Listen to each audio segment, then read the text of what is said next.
Ladies and gentlemen, welcome to Loreweek. Before we go any further, yes, we do have a poll up. There it is. New poll available. Vote now. Well, that's interesting. Well, either way, I'll of course be repeating that as much as is needed. Thought I'd start today with a little bit of pseudo-positive news. I guess it's more defiant news than it is positive. So some of you may be aware that Loremum has been having significant physical issues. She's going to have to go in for surgery, and she's currently undergoing physical therapy. Now, that's not the good news part. The good news part is she is going to Disneyland today with my aunt and like 7 other people. So her sister and a whole bunch of other people. Now, I know what you're thinking. Why would she do that under those circumstances? Well, it's actually very simple. See. Whoa! I am so sorry.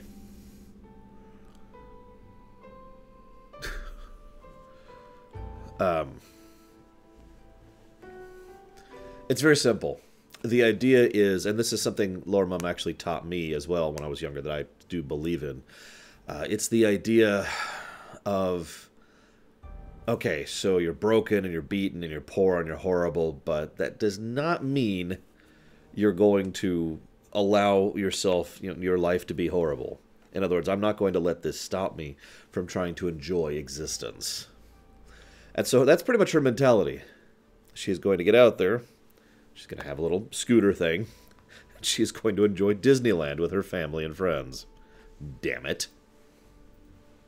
Loremum actually really likes going to Disneyland, which doesn't surprise me. I have actually, I've been to Disneyland many times myself, although not in many years at this point. It's been about, I want to say 17 years since I've been to Disneyland, something like that. I could be wrong in the specifics, but it's about that long.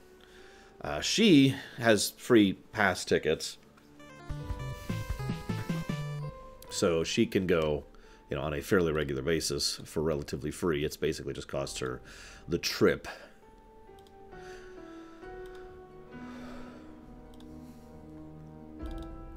Now, Trickster's Lab. He hates going to Disneyland.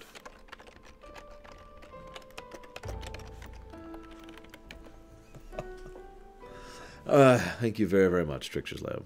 As ever, much appreciated. We're going to be seeing, me and my friends and family are going to be seeing Captain Marvel a week from yesterday, so next Saturday. So we will be doing a discussion on Captain Marvel next Lore Week. Hope the film's good. Like, the whole marketing stint hasn't really had me impressed so far, but it wouldn't be the first time an MCU film was just kind of like, yeah, it's there. Oh, it's actually good.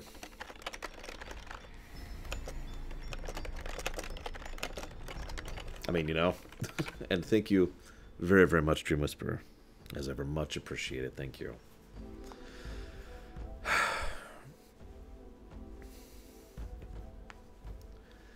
What is the crowd control thing? I guess I could turn it off for right now. Yeah, I'll go ahead and turn that off really quick. There you go. What are you talking about? There's nothing there, Hazardous. Actually, I am curious if it has gone away since I hit that button.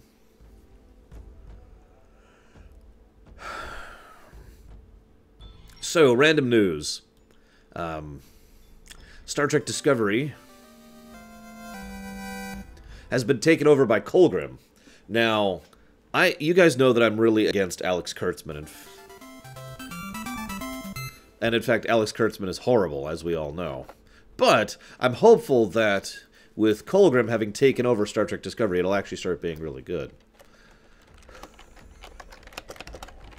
And thank you very, very much, Wanta. Thank you very, very much, Colgrim. Much appreciated to both of you. Colgrim, what would you like to put that sub towards? Other than Star Trek Discovery, obviously. I mean, that's just a duh. So, Star Trek Discovery got renewed for Season 3. To be clear, I have not watched Season 2 yet. I have no interest in seeing Season 2 until it's all done, because I have no interest in paying extra money for an extra channel for one show. I will pay 1 month and then binge and then walk away from it, because, as I've said many, many, many, many times, Tizara is secretly evil. A decent coffee? I hate coffee. What are you talking about? If you want coffee, you can totally have it. Here, I'll drink some seltzer water just for you, man. How's that? And thank you as ever, Tizara. Much appreciated. Would you like to put that towards something? So, but yeah, it's the problem with too many launchers, too many subscription services, too many fees. You know, we've talked about this so many times. So I just have no interest whatsoever in subscribing to CBS All Access. There's nothing there for me other than Star Trek Discovery. And even that, I didn't really care for Season 1 all that much. I didn't hate it. You know, we've talked about this. I didn't hate it. It was just like, okay. Like, I have no desire to rewatch it. There were a few moments which actively just made me go, oh, really? But, I mean, that's Star Trek for you, right? So I'm not holding that against Discovery. So we'll see. But anyway, Season 3 has been renewed, and they've got a new... so they're pulling someone up as co-executive producer. Now, I do understand what you mean by that, Tizara. Trust me.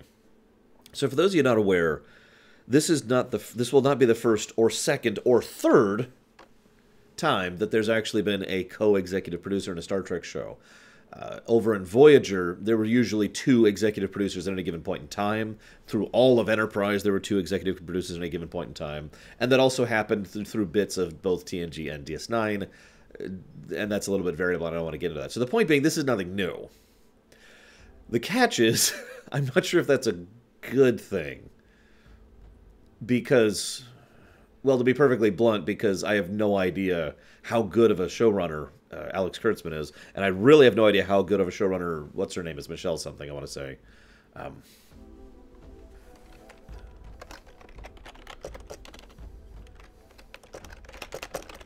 So we'll see. Like, I really don't know where it's going to go with that, with Star Trek Discovery. It is interesting that it's already been renewed for a Season 3, though, so that's kind of interesting to note. And we do know the Picard show is going. We do know the kids show is still going. Not the kids show, the... what's it called? The Lower Decks show is still going. So that'll be a first. We've had 2 Star Trek shows going concurrently multiple times in history. We've never had 3.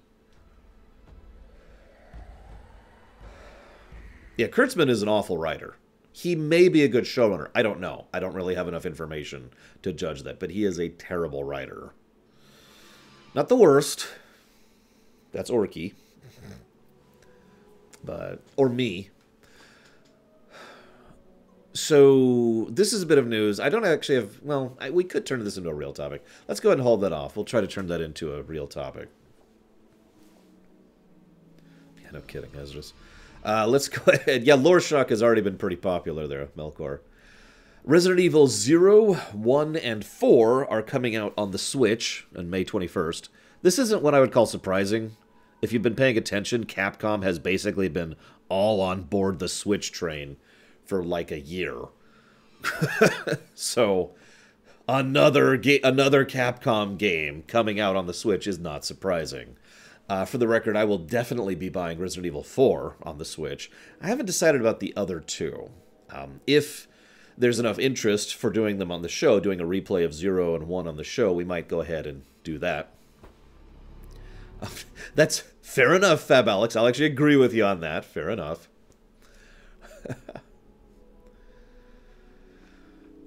And hello, Max Time. Hello, Platty. I got your message before you ask. I don't know. The thing I want to talk about here is the fact that A, it's awesome they're coming out of the Switch, but B, why are they overcharging for this? Like, last I checked, and I could be missing something, but last I checked, there's nothing new for the Switch versions that doesn't already exist for the pre-existing re-releases, right? And yet they are charging more for the Switch versions than they do for any of the other versions. So, I mean, you guys have heard of Nintendo tax, right? Like, we kind of say that jokingly, but Nintendo tax is a real thing. It is actually where Nintendo, if you're going to release a game on a Nintendo console, it generally, yeah, here's the Voot, by the way. Boop. It is going to, they're going to charge more for it because they're Nintendo, and B, they're basically never going to really go on sale. Like, Nintendo doesn't really do sales in the strictest sense of the word. They've been getting a little bit better about that with the Nintendo Store thing. Barely. And this is probably one of the things that drives me battiest about Nintendo. If you want a Nintendo game... Yeah, no kidding, Blue Wolf. If you want a Nintendo game, you're going to have to pay basically full price for it. It's very rare you can actually get a Nintendo game for on sale price, which is just whatever. I don't know. I got nothing. Yeah, that's true. I should have mentioned that, Corrales, because Capcom did mention that they want to do more support for PC, and with the recent Resident Evil 2 proper remake on PC, yeah, I'm with it. Thank you very, very much, Venters. Almost welcome to the Year Club. As ever, much appreciated. What would you like to put that towards? See, I agree and disagree with you, Max Time. I think everything should be on the PC and the Switch. You guys can have your PC games as long as I have my Switch games, and I'll be happy. First thing I'm going to do once I take over the world, it's like, all right, guys. I'm going to start getting teams of developers together whose entire job it is to properly port games to the PC and to the Switch and to the PS4 and to the Xbox. Make it happen. You will be properly supported financially. You'll have the time you need to do it properly, but not too much time. You don't want to give developers infinite time budget because they'll just get lazy or feature creep like crazy. You got it, Venters.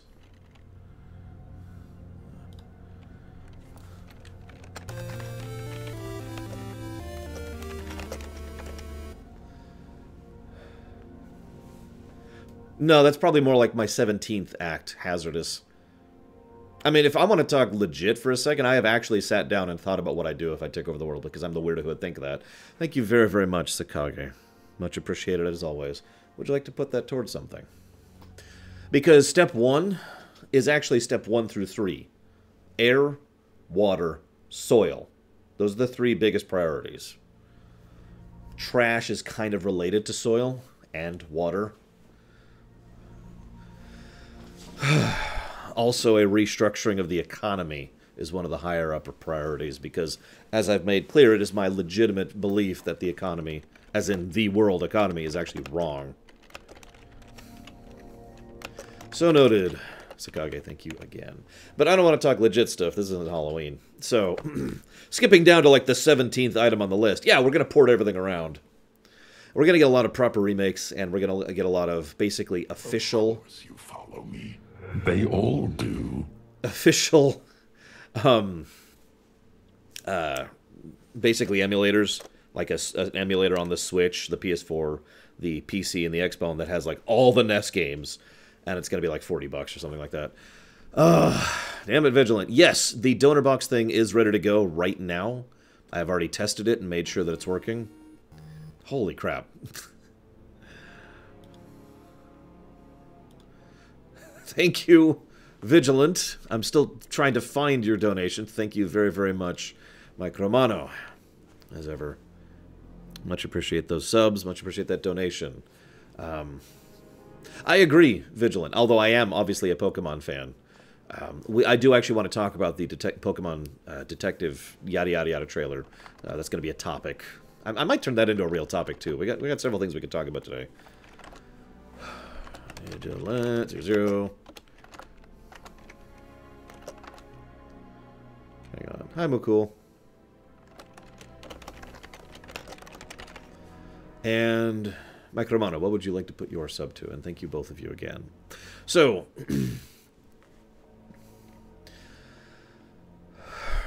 where's my list? So, yeah, sure, we'll turn the Detective Pikachu thing into a real topic. Why not? Speaking, though, of things, well, there hasn't been a lot of news this week, at least not really discussion-worthy news. Star Wars The Fallen Jedi Order... Star Wars Fallen Jedi Order. God. We're getting info on that game on April 13th, assuming it doesn't get canceled. Now, I know I've said this like 3 times before, but I just want to really get this out there on camera. Of course, I'm going to be covering... Oh my god!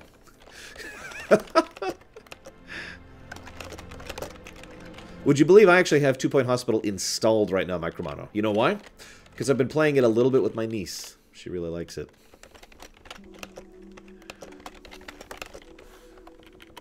Thank you very, very much, MS Cardo. As ever, much appreciated. And I've got that down for Spider-Man's DLCs.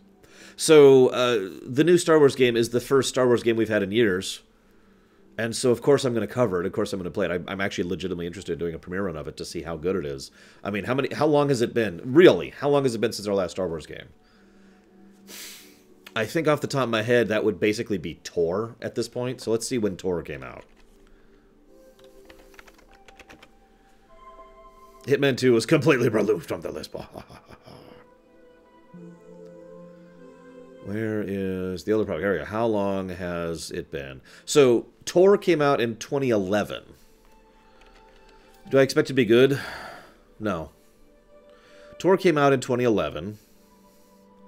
Let's see. Force Unleashed 2. Where's Force Unleashed? Force Unleashed. There we go. Force Unleashed 2 came out in... gosh darn it. Force Unleashed. There we go. In 2010. So yeah, Tor is the most recent Star Wars game we've had.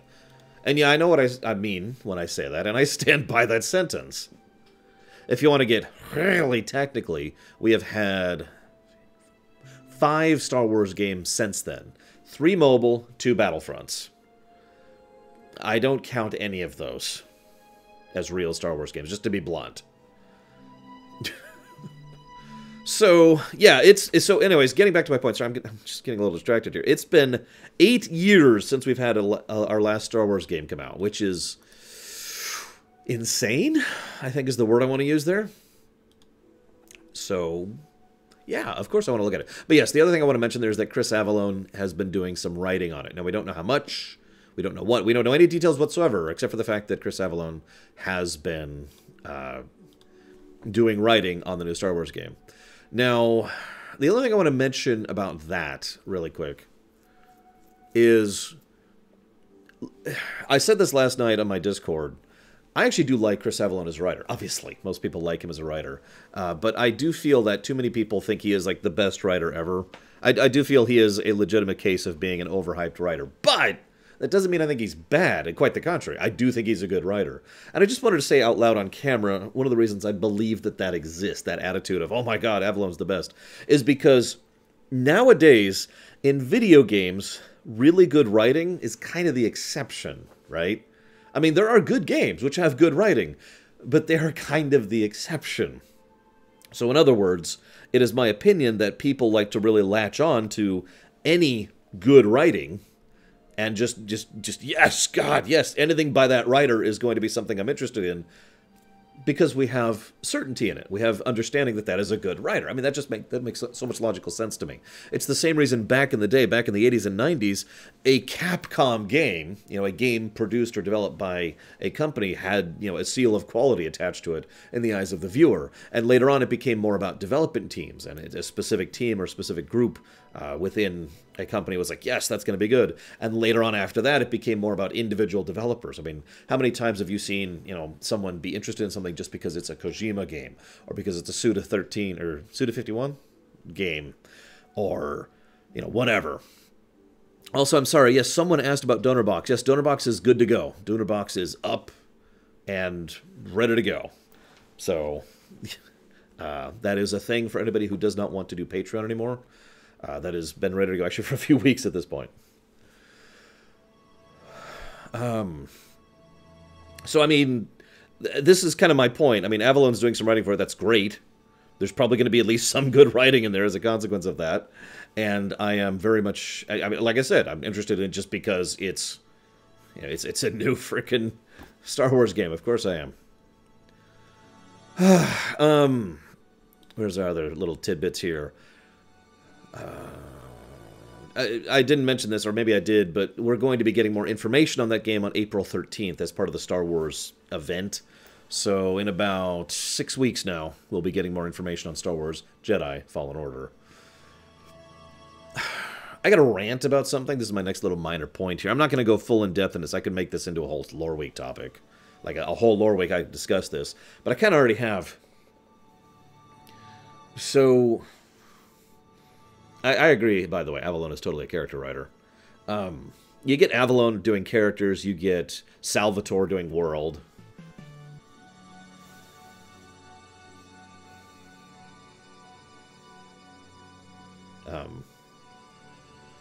Well, first of all, thank you very, very much, Sacred King. As ever, I much appreciate those subs. So, I've actually already done a stream on City Skyline back when it came out. In fact, I rated it as one of my favorite games that year. In fact, I have actually bought it a second time because I own it on the Switch now.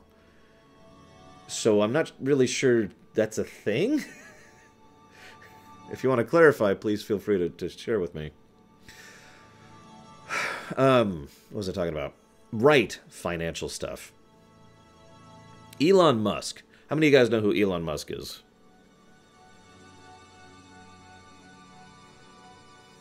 I mean, I guess we could do another look at City Skylines, just like we're going to do another look at Stellaris someday. So that's entirely possible. I could add it to the list.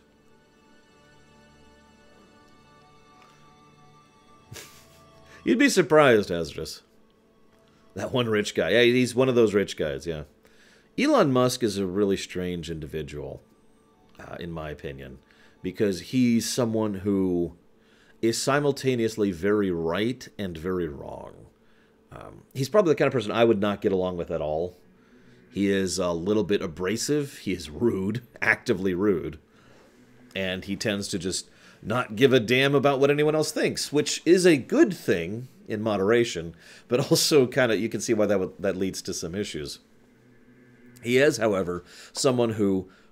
This is my opinion, of course, I don't know the man's mind, but in my opinion, based on his actions over the last many years, over a decade at this point, he really legitimately believes in the progression of human society rather than just making money. He is the kind of person who will... Okay, Sacred King. I will jot this down in the potential area down here. Okay. He is the kind of person who will throw money at things even though they might not return a profit. In fact, even in some cases when they definitely will not return a profit because he wants to advance the technology. He wants to advance the infrastructure.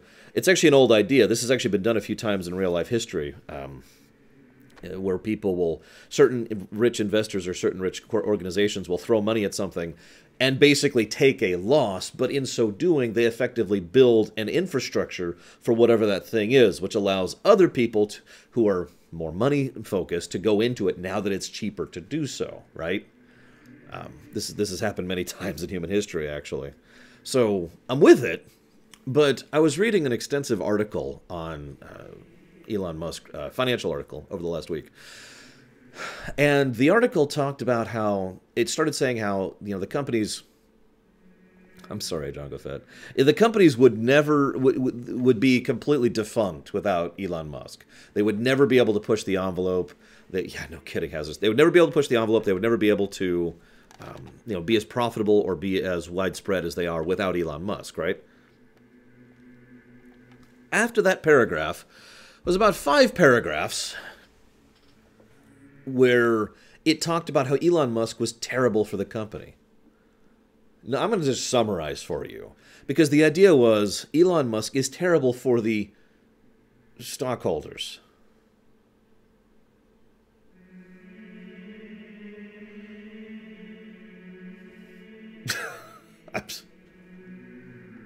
Now, we've talked about my issues with, you know, the quarterly return mentality.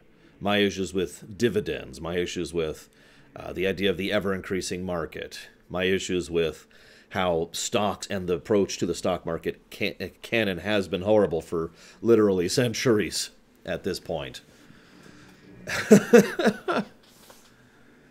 Yeah, exactly, the count. That's exactly the point. This was actually an investment article specifically, so of course it was using that angle. But I wish I timed that music on purpose. The idea is quite a few people have been, and this guy is not alone in this, by the way. Quite a few people have said that Elon Musk should step down from the company.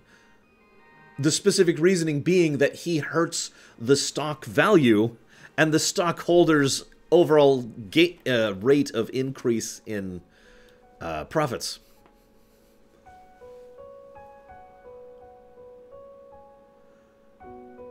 Now, I'm going to be 100% honest with you guys. I threw up a little bit in my mouth when I first read that. I was just like, what?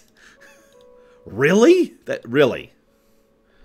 Someone in the world is legitimately saying, immediately after admitting why Elon Musk is mandatory, like in their own words, is actually, really?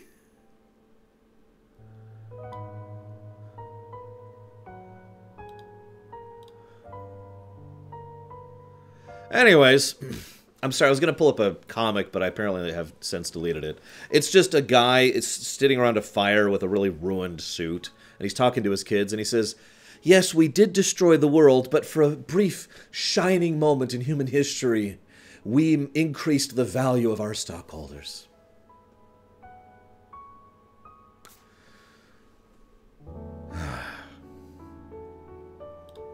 Like I said, I could turn that into a whole topic. Let's not do that. Let's talk about Pikachu. That's a lot better of a world, right?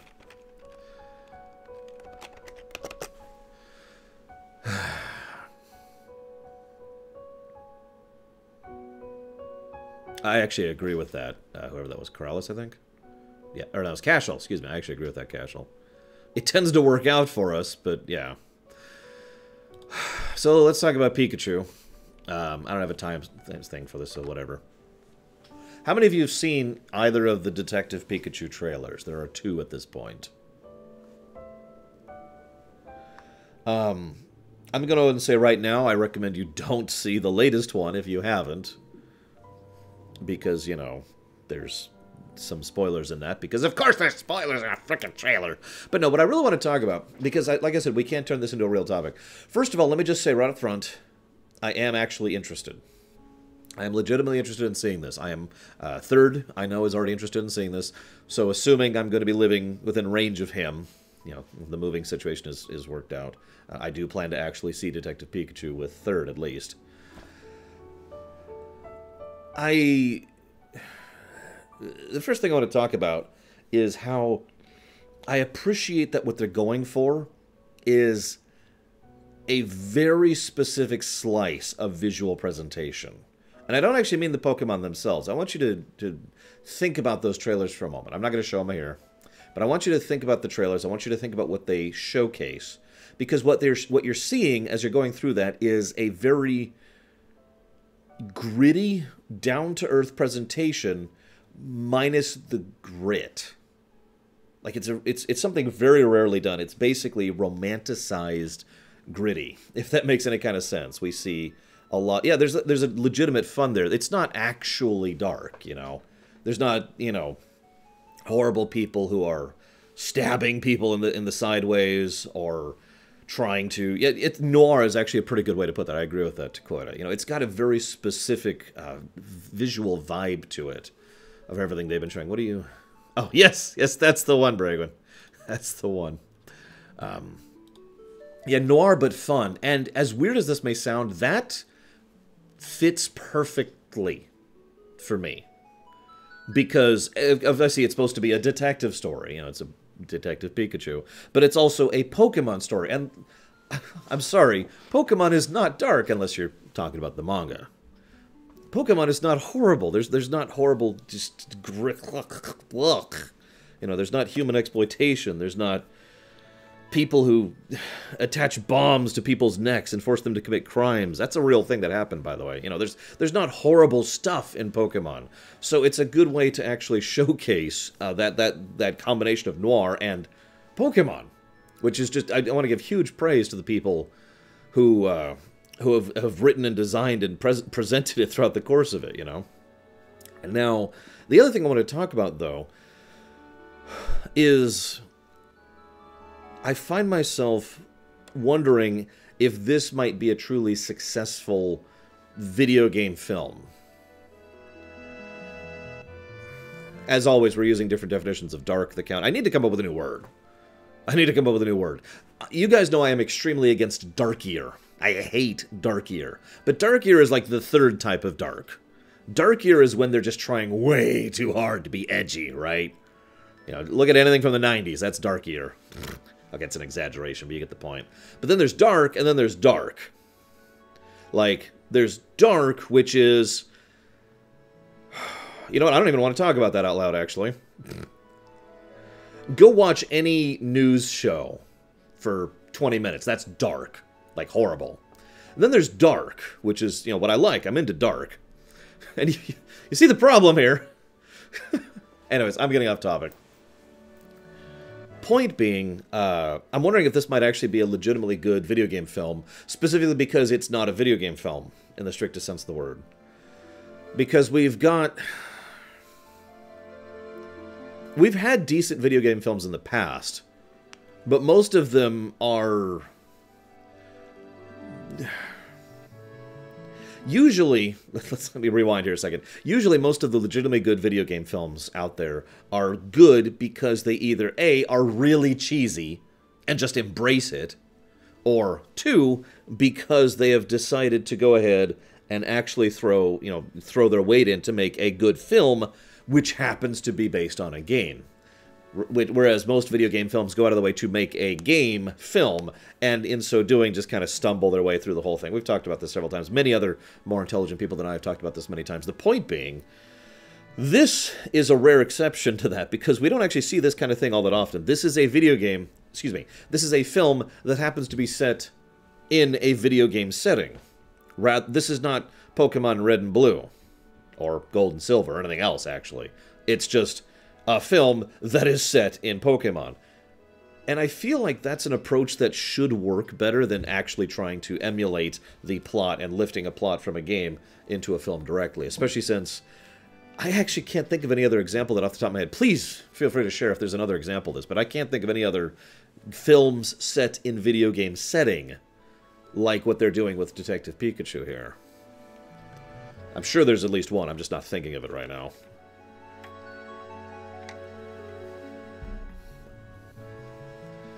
The only thing I don't like about Alita, and I'm not going to watch Alita as a consequence of this, is because this isn't even a spoiler, it's part 1 of X, so.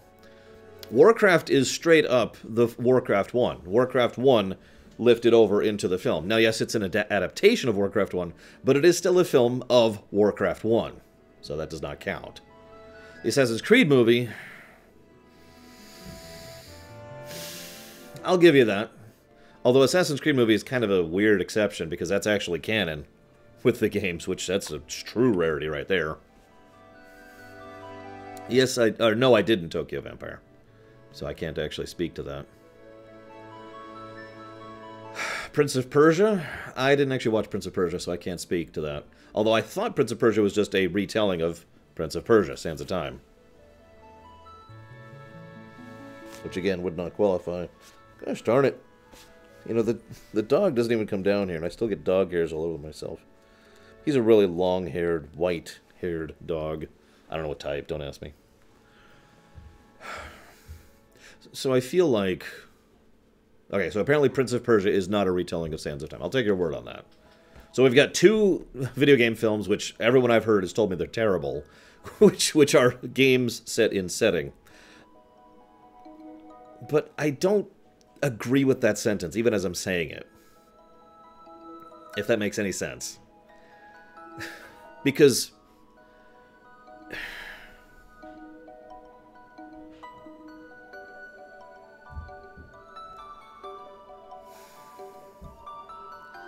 Hang on, I'm trying to think how to phrase this. Give me a second.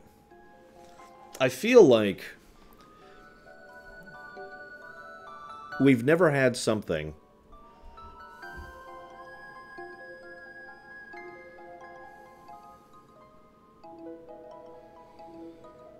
Well, thank you, Tazara. I mean, if it's a cheesy movie, then that's probably enjoyable in its own right, Mihawk. What I'm trying to say is that Prince of Persia... Now, granted, I haven't seen it. But from what I saw, Prince of Persia looked like it's a Prince of Persia film. And Assassin's Creed was an Assassin's Creed film. But Detective Pikachu is a film that happens to be set in the Pokemon setting. If that makes... I feel like I'm not explaining myself properly, because it doesn't feel like a Pokemon film. It feels like a film that happens to be in the Pokemon setting. It's not... It doesn't have the same tone, it doesn't have the same approach, it doesn't have the same style or plot structure of a Pokemon game. It's just... It's a film that is going on in the background of the Pokemon setting, right? Although we don't know which Pokemon setting, because there's actually 3 of those, but let's not get into that. Yeah, different narrative, exactly. A whole different approach to the thing. Which is part of what I wanted to talk about here, because I feel like that's a good idea. I feel like that's a legitimately good concept, a good approach.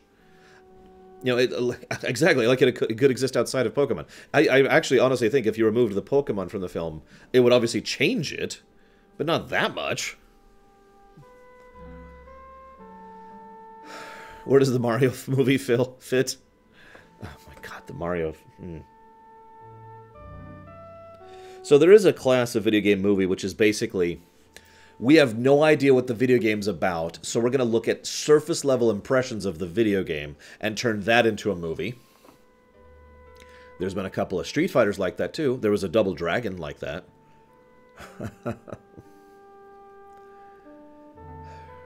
I know that Detective Pikachu is a game.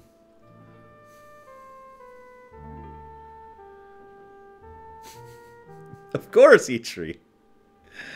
What would Ryan Reynolds voice? Deadpool. Think about it. I don't like to think about that one, Max Time.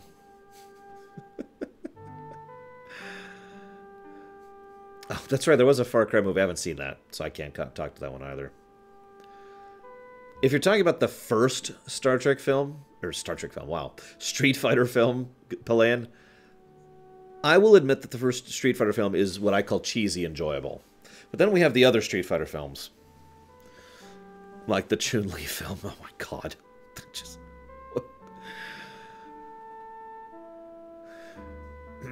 That's right, there was a Max Payne movie too, wasn't there?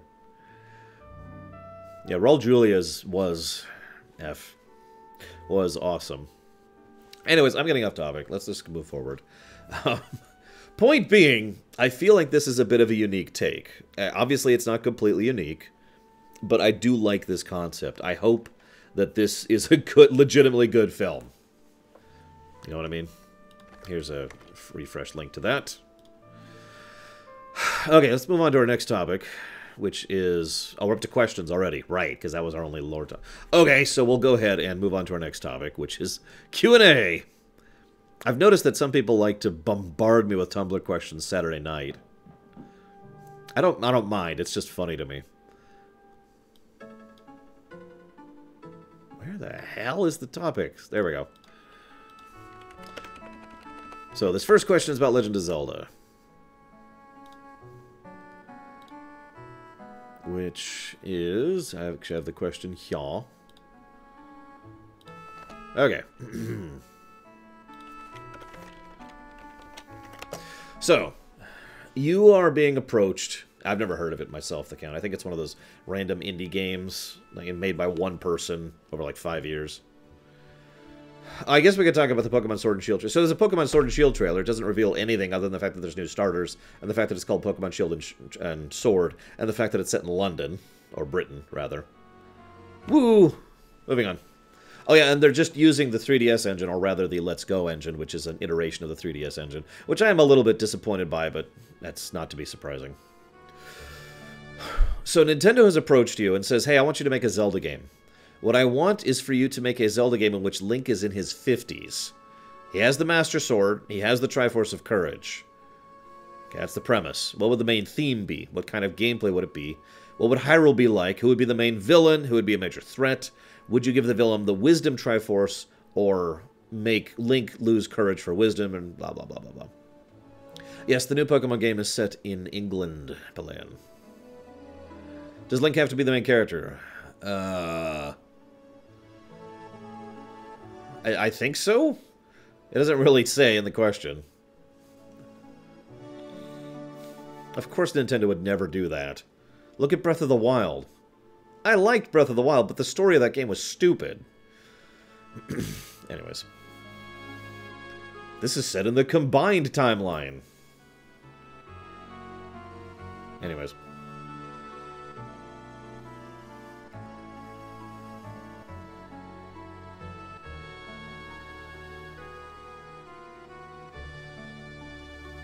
Looking at people saying in chat here. A few people have been saying, you know, training a thing. Actually, I honestly don't think I would do a training thing myself. Because what I would want to do personally, and you know me, I would make a game where this would only really work once, basically.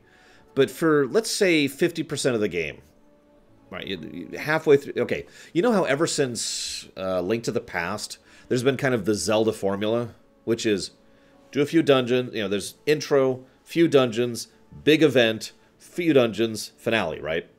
That's been the formula for quite a while. What I would do is shift that around a little bit. So you do the first few dungeons, you go after whoever.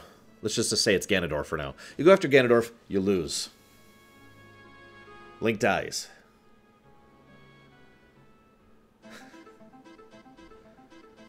Last half of the game, you play as someone else. And I'm really torn between playing as Ganondorf or playing as Zelda, because I could see potential for both.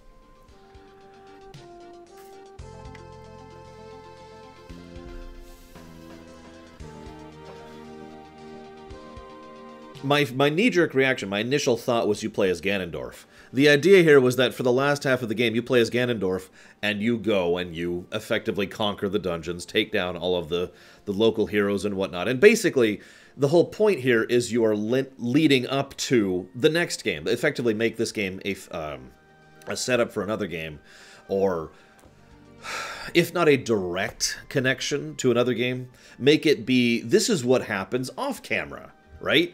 I mean, how many Zelda games has there been where when the game starts, Ganon has basically already won? Now, that's not all of them, but there have been quite a few Zelda games where Ganondorf has already run around and won off camera. What I would do with the second half of the gameplay is have that be on camera. You play as Ganondorf and go around and win, and actually manage to take over the land. It's like, ha ha ha, you know. Now, I like Takoida's idea, because then if we were doing that, what I would do is I would make the first playthrough be Ganondorf. And I would make the second playthrough be Zelda.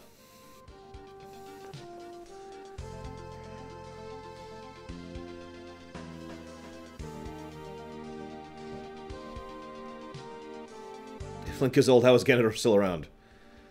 I mean, I hate to point this out, but he just kind of keeps coming back. Remember, there's only like 3 Ganondorfs, right? Now, what Eingrad points out is true, and I imagine Eingrad was not here for a Breath of the Wild stream, because we talked a lot about the idea of alternate Zelda-style games.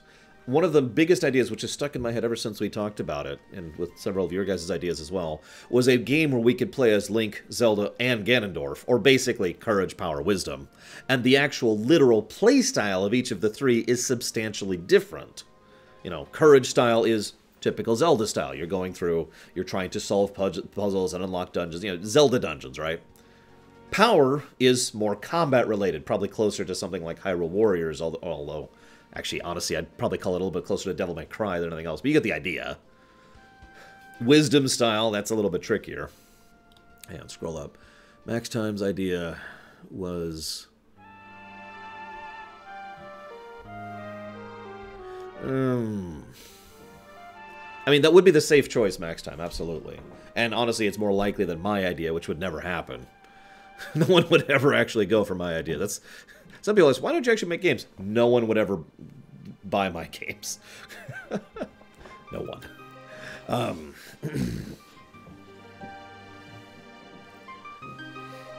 I do kind of like the idea of a game where Zelda's the villain, but that would take some very careful construction to make work. And if I'm being honest, again, that would never fly. That's actually a good point, the Count. That's an excellent comparison. For those who haven't played Mario & Luigi 3... Ooh, I like that, Eingrad. For those who haven't played Mario & Luigi 3, which is an excellent game, and I recommend it, and we'll be playing it for the lore run at some point, you play as Mario and Luigi doing, you know, your typical Mario and Luigi style stuff, and then you play as Bowser and just... Even the combat, even though it's the same system, feels different because Bowser just hits like a truck, but also doesn't have anywhere near the kit. The whole style is different, so I could kind of see that.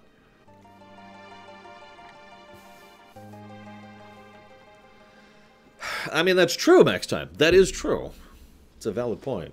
I just think, like I said, I think I'd have to actually sit down and come up with a, I'd have to carefully craft a narrative in which Zelda is a villain or an antagonist.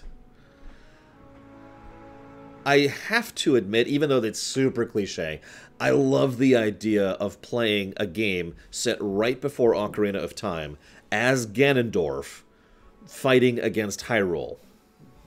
Now, that wouldn't be against Zelda. That would make the king of Hyrule the villain there. But I feel like there's actual potential there since, as we know from both Ocarina and Wind Waker, that whole Civil War mess, which happened right before Ocarina of Time, was a mess. That wasn't the good guys fighting righteously. That was just a giant struggle of violence and death, right? Anyways.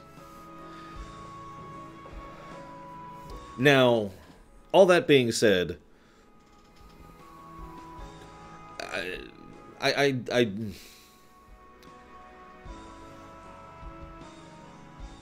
trying to think how to phrase this. I don't want to spoil anything. So all I'm going to say is that there's a game that came out last year that starts with an R that has a concept that I would like to use something similar to that when it comes to the halfway point when Link dies. Oh, that makes a lot of sense, Takoida. No, really. That's also basically the same thing as in Doom 4. The whole momentum, the cycle of killing gets you stuff, gets you killing, gets you stuff, I like that idea. So there you go. So we'll play as Ganondorf, just... And then the third playthrough, so at this point we'll just chop it into thirds, why not? So first you play as the old Link, who fails eventually, but in so doing, I would want Link to succeed. You know what I mean? In other words, he would die, but he would succeed, which would be important to me. Then you would play as Ganondorf, and as you're playing as Ganondorf going through, you're just... And then you switch over, and, Ganondorf basically wins, conquers the land, and then the third game would be probably the closest thing to the traditional Zelda style, where you play as Zelda herself. Although I do still love the idea of a strategy-style playthrough of Zelda herself. Ooh, yeah, he wounds Ganondorf in a substantial way. Or he, or maybe he basically unlocks the Master Sword and doesn't actually successfully grab the thing or whatever, but he successfully makes it so someone else can take it. Cough, cough, Zelda, right? There's something, some way Link would actually succeed despite falling. Despite all my efforts, I won. Ooh, you're right, Irongard. That could explain why Ganondorf is punk when he starts. I think I like that idea better, Mike Raikkonen. So here's what I would want to do. First game, hear me out, okay? Because we gotta keep this in relative reasonability land. So the first third, you're playing as Link. It's gonna be probably similar to Breath of the Wild or Twilight Princess in terms of engine and playstyle, but much lower tier. Your attacks are much slower, you have less health, you do less damage, but you're also fighting a lot lower tier stuff. And for the most part, it's kind of relatively low tier until towards the end, Ganondorf basically reveals himself, and then you fight Ganondorf massively under level. Like, you have no chance against him, right? Which then leads to, the success I mentioned and the fall. Which then leads to Ganondorf's section, which is the Space Marine thing. Just bam! Just Kong! Like, I actually like the idea of him literally not even having a weapon at all. Just with his claws and his fists, just smashing through everything in his path. Going through conquering, decent chunk of story stuff here as he's interacting with all the people we just met in the first playthrough. And the third playthrough, I think would, again, I know this sounds horrible, but I think I like the idea of the third playthrough being the most classically Zelda. Actually having a large kit, tons of different items and spells, because, mage archetype, lots of ability to basically avoid damage and avoid conflict in general, but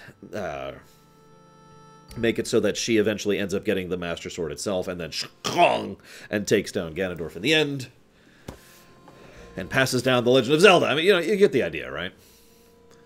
Someone asked in the middle of that, sorry, I didn't want to interrupt myself, because when I do so, I tend to lose my train of thought. When am I doing the Zelda pseudo-lore run? I'm not sure right now. I've talked about this a few times. Right now, the biggest thing preventing the Zelda lore run from happening is the lack of a proper port of Skyward Sword. If that ever happens, that's pretty much going to be the gunshot for, or, the waved flag for starting the Zelda pseudo-lore run.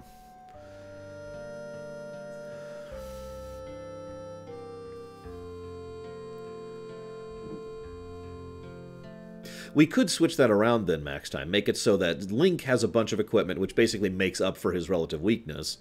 And then Zelda has a few spells, but they're very useful spells, right?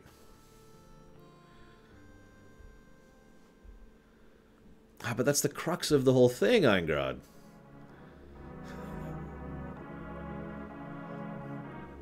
Although, as I've said before, Link would win.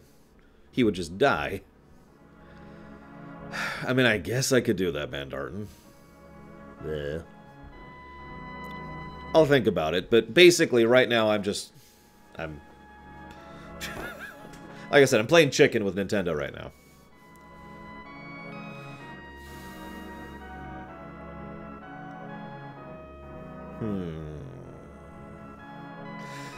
So, Crimson mentioned something that Takoida also mentioned. We could swap Zelda and Link. I think Ganondorf fits in the middle one way or the other. But we could swap Zelda and Link, so...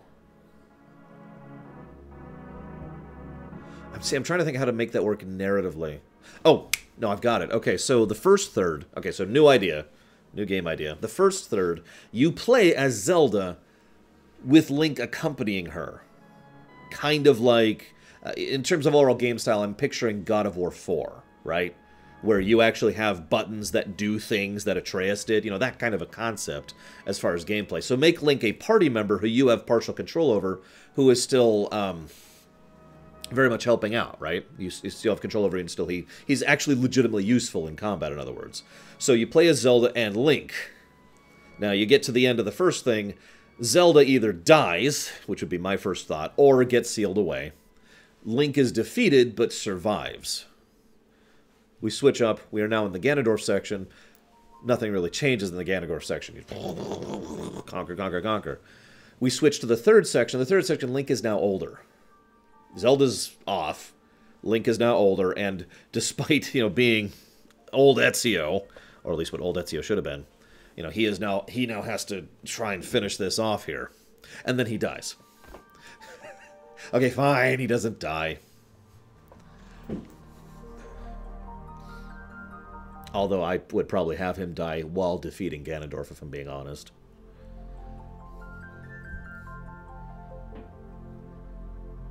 Kind of a, taking mortal blows while defeating Ganondorf kind of a situation.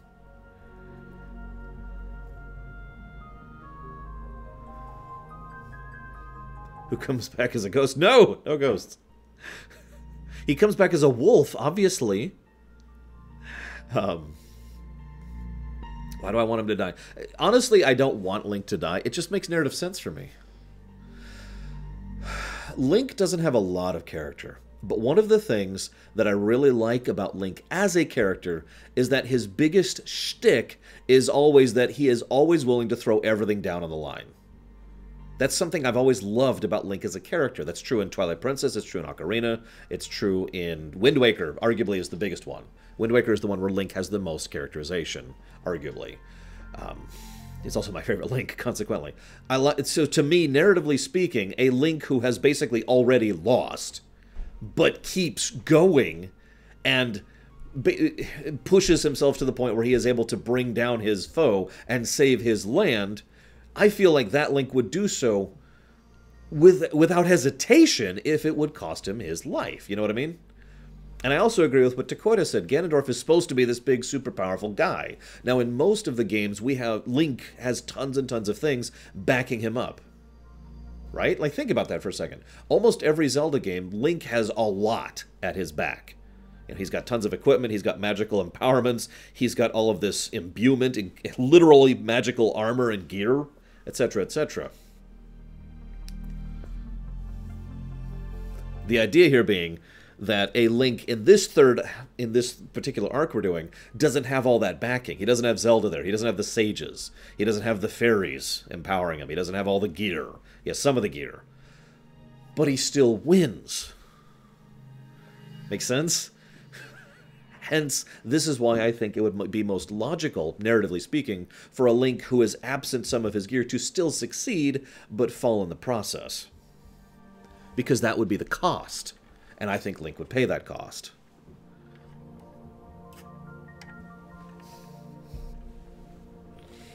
That's just my take, anyways.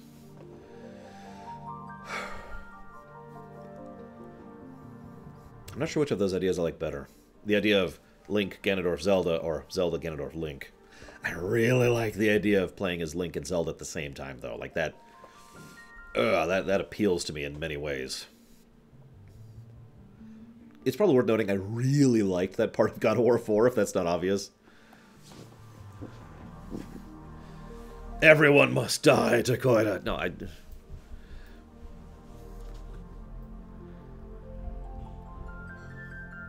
I was also thinking that he would successfully, you know, make Zelda live as a consequence of his sacrifice, but yeah, that's off topic.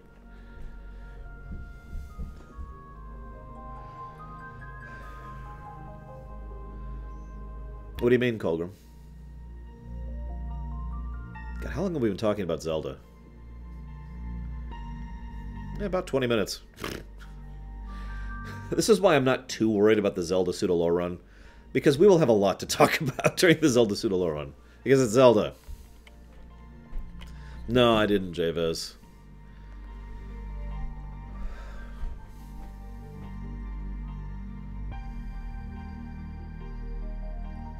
Probably next time. And you know what? I'm down.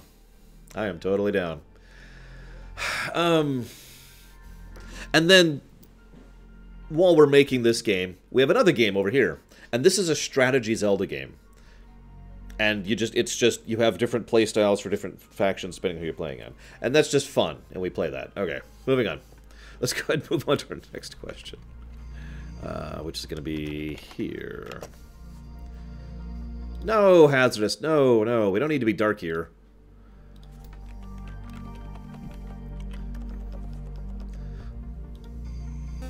Ah!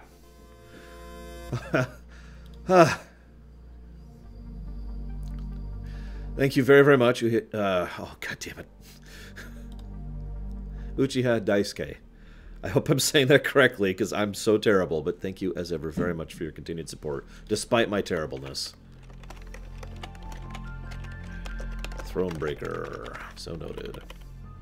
No edgier! No darkier! Link dying is not darkier. You know what darkier is? You really want me to give you an example of darkier? Okay.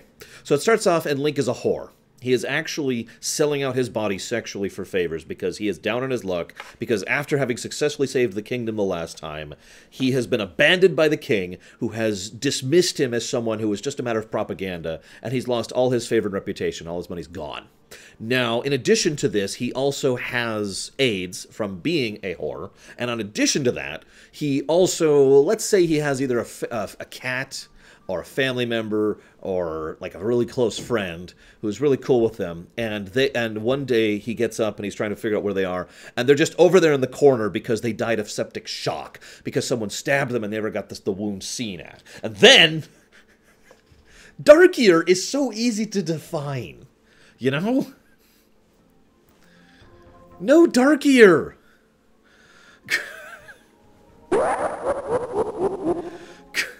I don't like darkier. Oh my god, hang on. That's 1, 2, 3, 4, 5, that's 8. Okay. Thank you very, very much, Trafin. Much appreciated, as always. Thank you. And thank you, Daisuke. It's not sexy. There's grime on his skin. His hair is partially falling out.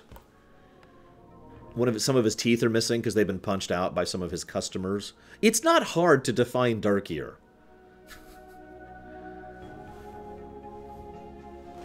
No. Next question. I gotta do a new timestamp because we just... Someone will click, what's the Star Trek question? Oh my god!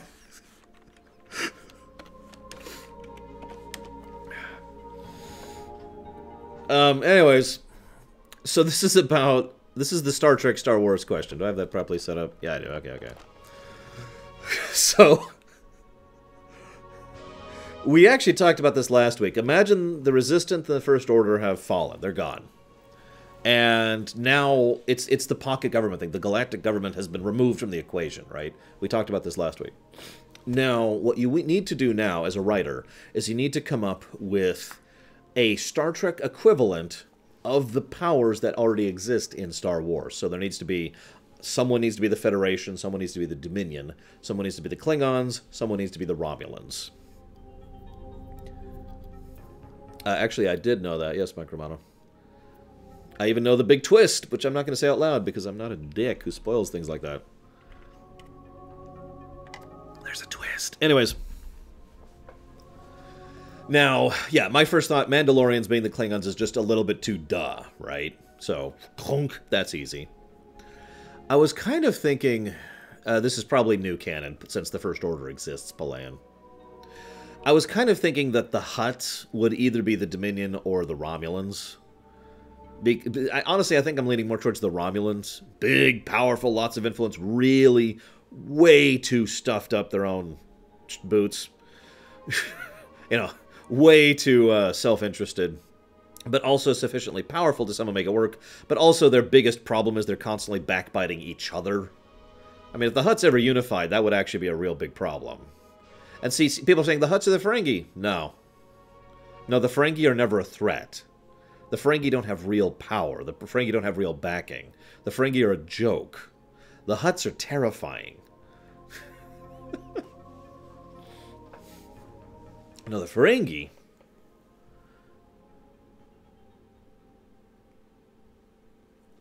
I can't think of his name all of a sudden. Watto? Was that it? His people, they would be the Ferengi. I can see them being the Cardassians, too. But I lean more towards the Romulans. Because, again, the Romulan Star Empire just eats itself. The whole reason they have never actually conquered the galaxy is because they are constantly destroying each other. Rather than actually, you know, doing what they say they want to do. I'll never forget this line. It's actually one of my favorite lines about the Romulans in Enterprise. I know that sounds like a weird statement, but there's this bit where one of the Romulans says, I was disgraced before the Senate for questioning the policy of infinite expansion. I learned my lesson, and now I serve the Empire. And that right there, that just says everything about the Romulan Star Empire that you need to know. The fact that they have a policy of infinite expansion, the fact that they are self-righteous enough to think they could do that, and the fact that they're constantly destroying themselves rather than actually pursuing it, that's the Romulans. So again, Hutts. Now, I do like the idea of the Chiss being the Dominion. Because that just kind of makes sense. The Romulans are kind of literally Rome. Yeah, I mean, they're called Romulans. Just funny, because originally they're supposed to be Russians, but then again, Russians are Romans, so... The Twi'leks would be the Bajorans. Honestly, I think the Wookiees fit the Bajorans a bit better. Like, they have their own little personal ritualistic culture, religion thing, and they're really, really good in a fight. They're good at guerrilla warfare. They're enslaved constantly, you know.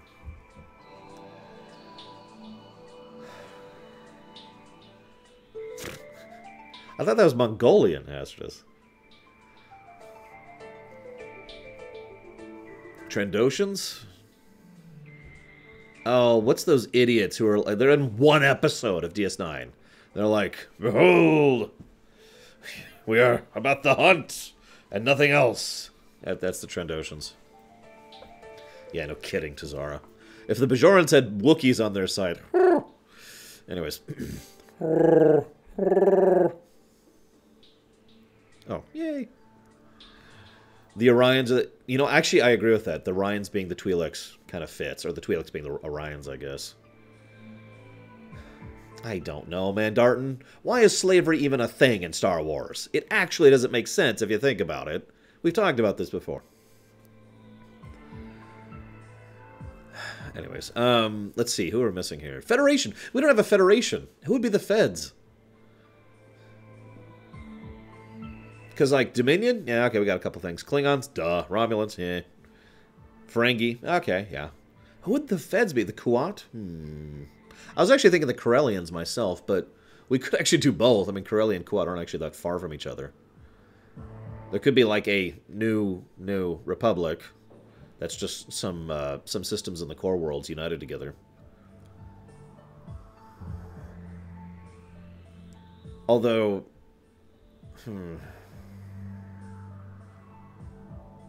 That's true, the Corellians do actually do. That's valid. And we all know the Federation is incredibly incompetent unless you kick them in the face 5 times in a row.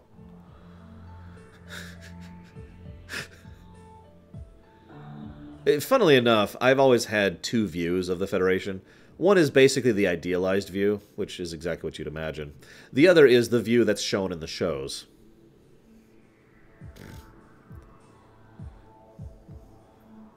I mean, honestly, how long does the Federation tolerate the Dominion doing massive acts of war against them before they finally declare war back? I'll give you a hint. It's about 2 seasons. I'm not even joking.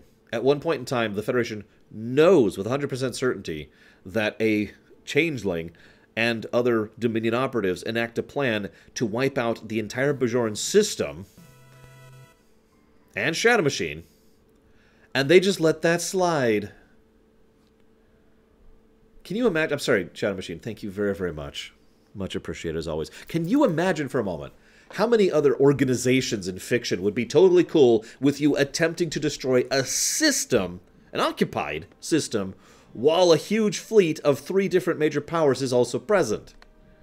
And they're just like, yeah, well, you failed, so, you know, let's let bygones be bygones. That is a massive act of war. That is a huge act of war. Just because it didn't succeed. I mean, seriously. There's other examples, by the way. That one just, whoo. That one, there's In Purgatory's Light or In Purgatory's Shadow, and then By Inferno's Light. It's whatever the second one of that is, because I actually don't remember which one the second one that is. But that's the episode. Season 4 or 5. I forget which. Oh, of course not. The Federation is a military force. That's why they're just going to stand here and say, and wave flowers at the enemy while they destroy systems. Anyways, thank you, Shadow Machine. Let me jot that down for Pokemon. Let's go. Oh my god.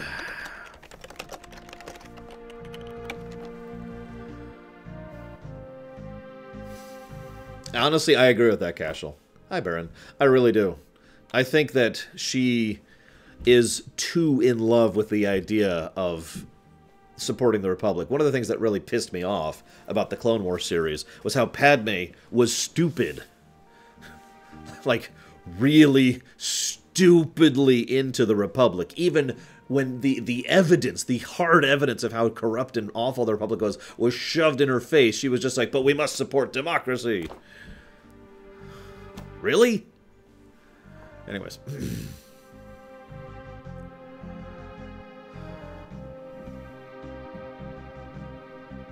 She's also really incompetent in the Clone Wars for the most part, which is just irritating. I mean, come on. You can't tell me Leia gets her incompetence from, or excuse me, her competence from her mother. Obviously she doesn't. Now, Palayan says, well, they tolerate because they know the Dominion would crush them. I'm sorry, I would still call that stupid, just to be blunt. There's this massive power that is actively going out of the way to kill us and destroy us and enslave us on a regular basis. Well, let's just let them keep doing that.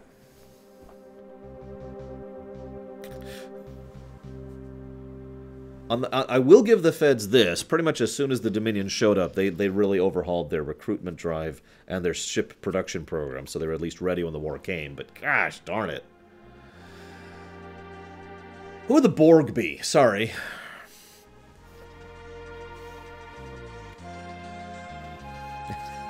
You know what? I actually agree with that, Cashel. Padme should have been an awesome character. Anyways. The Vong. The Vong don't exist. They're over there. No. No Vong.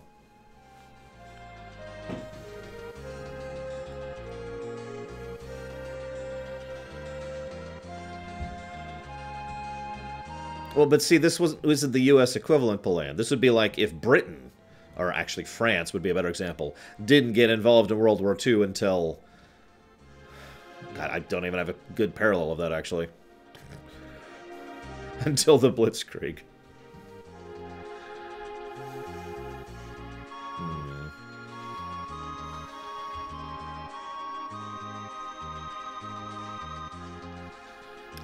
Oh, what's the name? There's this really old species. We see them in Tor, actually, on Coruscant. It's the robot types. They talk in colors. They're basically the reason Coruscant still functions. They keep it running. They do maintenance on it and upgrades and stuff like that. And I can't think what they're actually called.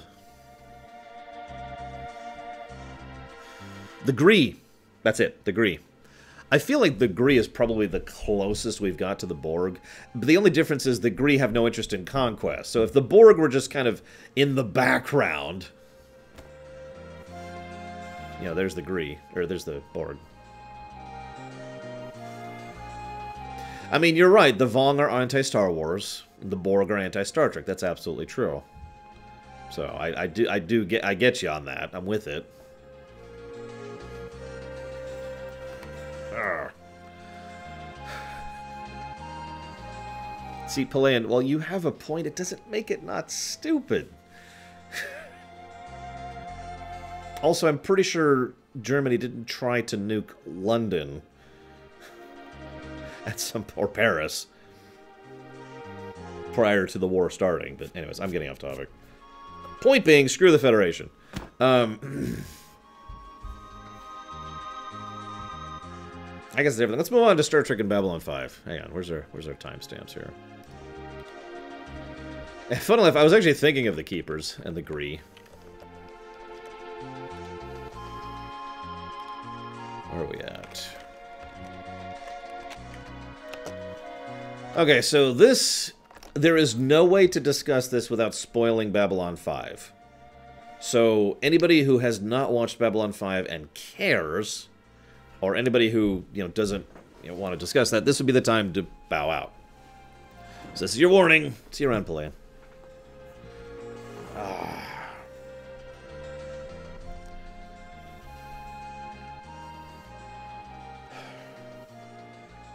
I know plenty of people who try to avoid spoilers for things that they've just never gotten around to, Outgrad. So yeah, I'm actually pretty stringent on anti-spoilers for the most part. I know someone who played FF7 for the first time about 3 years ago, to give you an idea. Personally, I know someone personally. That is the million-dollar question, isn't it, Ice Tray? If the Borg assimilate Jaina Proudmoore, can they actually use magic? If the Borg assimilate a Jedi, can they use the Force? Oh. So, spoilers, spoilers, spoilers. I'll even throw up the spoiler thing. Throw this up in the background. Okay, so the question is... Oh, that's the wrong page. That's what the question is. Hang on. If the Shadows and the Vorlons were into the Star Trek universe, how would they interact with the other nation-states and fit within the rest of Star Trek lore? Keeping in mind that relatively speaking, the Shadows and the Vorlons are really high-tech. Like, arguably stronger than most of the stuff in Star Trek, in terms of overall advancement. The other one is, what if the Borg would assimilate a mutant from X-Men? Or like Doctor Strange or something. Anyways, so... No. I personally think the Borg could assimilate a changeling. That's just my take on that. But then again, the Borg also eventually in STO find a way to assimilate species 8472, which is effectively a form of a changeling, so... Yeah, the Doomsday Machine totally feels like Shadowtech, I agree with that. In fact, if we were to try and do a parallel between the two, that would be the most logical connecting point.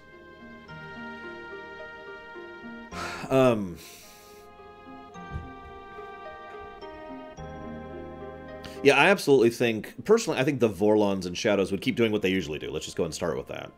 You know, the whole... proxy, there we go, that's the word. The whole proxy thing. The whole proxy war thing. And I do like the idea that they would, you know, pick different sides to back. The only question is, who would each side back? Because, I gotta be honest, my knee-jerk reaction is that the Shadows would back the Bajorans. Like, that just strikes me as such an obvious choice. Imagine the Bajoran people having shadow tech and using it to go after the Cardassians and then whoever else they feel like doing. Now, the Vorlons, it's a little trickier. Oh, I also am pretty sure the Shadows, thanks to their weakness, would probably go out of their way to remove, like, the Betazoids and the Vulcans from the board entirely. The only way the Shadows would go after the Cardassians is if they did so in the wake of the Klingon invasion, at which point the Cardassians are in a fairly similar state to the Bajorans with less severity and less time. So, you know, basically Season 4, I guess, ish Cardassians. Wouldn't that put the Shadows... No, the Shadows would effectively replace the Prophets. Think about it. The Shadows have the tech and the power to pretend to be the Prophets at a sufficient scale to influence the Bajoran people. There's an episode of Deep Space Nine where, I can't remember his name, but he's a guy from several hundred years ago shows up. He's a poet. And he's like, I am the emissary. This is a very minor spoiler. He's like, I am an emissary. Haha, hi. And he just starts saying, this is what you should do. And the biggest thing he does is he says we should reinstitute a caste system. The Bajorans just do that. The Bajorans just go along with it, almost blindly. Even Kira, who is someone who is capable of thinking for herself, still says, yeah, no, I am inclined to do this because... See you around, Seraphim. Have a good night. Have a good day at work. Even Kira, who usually thinks for herself, still goes along with it. It's the emissary. We have to do this, no matter what, right? My point in saying this is that even the emissary, flat out telling them to do something that is basically wrong, and that everyone disagrees with, is something that they still went lockstep with, without question or hesitation. Now, I want you to imagine that the Shadows are basically able to emulate the Prophets directly. That they are able to actually appear as the Prophets. Do you think the Bajorans wouldn't do everything they tell them to? Now, there would be exceptions, absolutely. But think about how many Bajorans, including Kira, I remind you again, were totally willing to do something just because the emissary, who wasn't actually the emissary, said it. In fact, you know why he said he was the emissary? Because Sisko said he was the emissary. I mean, we could really dissect that episode, but the long and the short of it is they accepted him because Sisko was like, yeah, no, he's the emissary. So again, I think the Shadows would take the Bajorans. They are immensely pliable. They are immensely manipulatable, and they're immensely violent. Now, Mike Romano points out the actual Prophets would actually still be there. Absolutely true. How interventionist are the Prophets? I hate to point to one of my favorite DS9 episodes, and this is getting into minor spoilers at this point, but it takes Sisko actively walking into the wormhole and basically punching them in the face, verbally speaking, in order to get them to save Bajor from being effectively absolutely wiped out. I mean, yeah, exactly. Sisko had to go beg them, and they said, this is going to cost you. Right? Yeah, no, I don't think the Prophets would be much of an issue for the Shadows. At best, what would happen is every now and again, an actual Prophet vision would happen with, like, one of the actual orbs, and it would be contradictory to what the Shadows are saying, and there would just be confusion. And most of the religious leaders, I almost guarantee you what they'd say. They'd say, oh, they work in mysterious ways. It is our method to interpret. In other words, I don't think it would be an issue. Now, the Vorlons.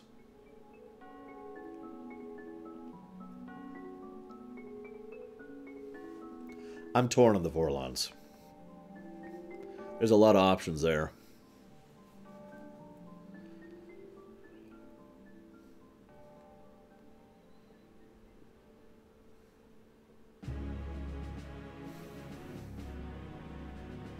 That is true. The prophets do intervene, Micromon. I'm not saying they don't. I'm just saying they, A, rarely do, and B, usually only do so when prompted to do so. I was actually thinking the Vulcans myself. Actually, if I'm being completely honest, my knee-jerk reaction was the Romulans. And then I was like, oh, maybe the Vulcans?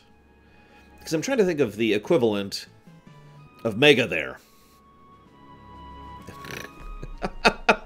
No! No anime. But thank you very, very much, Mega. As ever, I do much appreciate your support. Thank you. And I'll put that towards Spider-Man DLCs.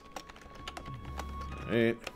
Oh yeah, someone earlier asked, not going to be here anymore, what's the next premiere run after Vampire?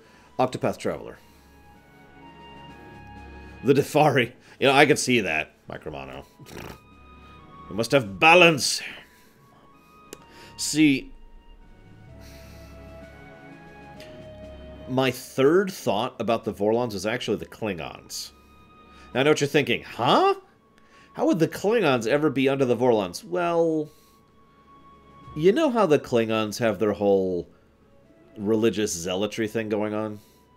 It doesn't come up that often, but at the same time, it is at the core of a lot of their society.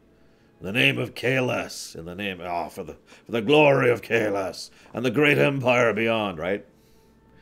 And there's also that whole, I'm trying to get to phrase this properly, the whole fake honor thing, right? Fake honor is amazingly easy to manipulate and control. And then you've got Kalis. I mean, you can't tell me the Vorlons wouldn't be able to use those two levers in order to manipulate the Klingon people and push them in a certain direction, right? Well, see, that's kind of what I'm trying to think of the closest equivalent to the Minbari amongst Star Trek. And honestly, the Klingons are my first thought there. I mean, at first thought, that doesn't make any sense, because the Minbari are very polite and clean, pristine looking, you know, kind of got the elven thing going on. And Klingons are like, rawr! But again, if you think about their culture and their mentality, how harsh they are, how stark they are, everything must be responded to properly. Everything has its own thing. They've got the whole fake honor, I must react to and appropriately do something. How I'd say something is more important than what I say. You know, all that thing just strikes me as very Minbari, if I'm being honest. So, yeah, I think ultimately I'm actually going to go with the Vorlons going after the Klingon Empire and just kind of shklunging it down a little bit. Because as was just pointed out by Augrad, the Klingons do have castes. I mean, the women have a lot of the actual political and economical power of the Klingon Empire. And I know that's not really a caste so much as a gender, but it's still built into their society. No, the Narn are the Bajorans, let's be honest with ourselves.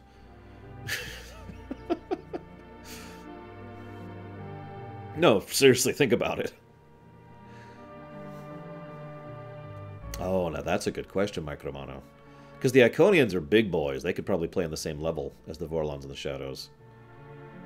I have a feeling that both the Vorlons and the Shadows would initially do their usual thing, move through proxies to go against the Iconians, and then when the Iconians go loud, they would have to start personally getting involved like they did towards the end of Babylon 5's Season 4 there. I guess that's actually midway through Season 4, wasn't it? No, that was the beginning of Season 4. I always forget that. And, I like that chocolate rub. And then the Iconians and we would have a war in heaven. Let's just call it what it is. We'd have a war in heaven. Straight out of Stellaris. Funnily enough, I do agree that both the Cardassians and the Romulans kind of work as Centauri. Centauri. How would the Q interact with them? He'd look at them and be like, well, you're boring. And you're dumb. I wonder what Picard's up to. Honestly, I can't see the Q really caring. Now, here's a real question. What would the Vorlons and Shadows do about the Borg? I want you to picture for a moment the Borg assimilating Shadows and Vorlons. Because I'm pretty sure they could manage that. And,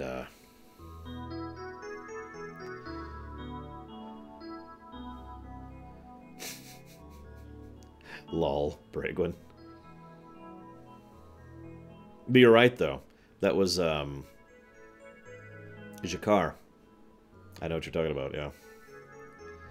Honestly, yeah, the Technomages are probably the closest thing to the Borg. If the Technomages had way more numbers and resources at their disposal, if the Technomages turned into a conquering force of nature, then they'd probably be the Borg equivalent over in B5.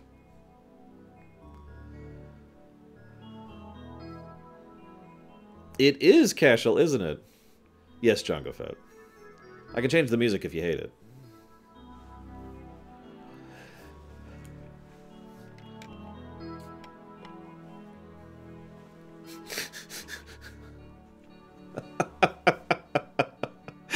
I can see that too, Bragwin. Alright. So I think that's actually basically everyone. I mean, there's the non-aligned worlds, you know, there's the Drazi. Who would the Rangers be in Trek? You know, funnily enough, I don't think there's an equivalent to that. The closest would be Section 31. And that's just kind of messed up when you think about it. Anyways. Moving on.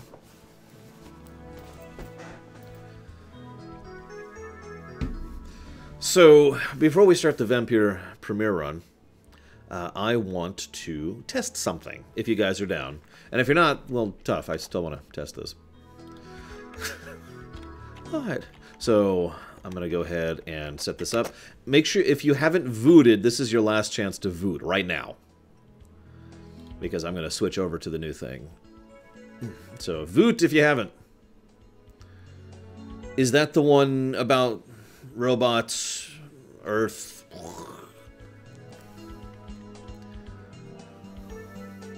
So I don't know if we're ever going to do anything long-term with this, but this is something that was interesting enough that I did want to actually try it out.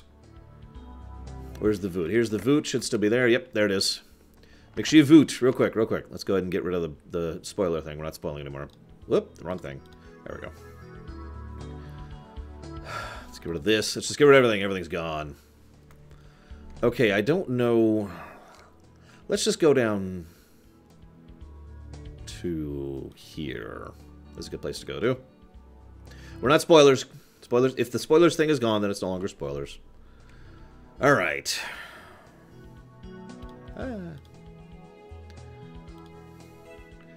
It's wonderfully descriptive, isn't it? Don't need that.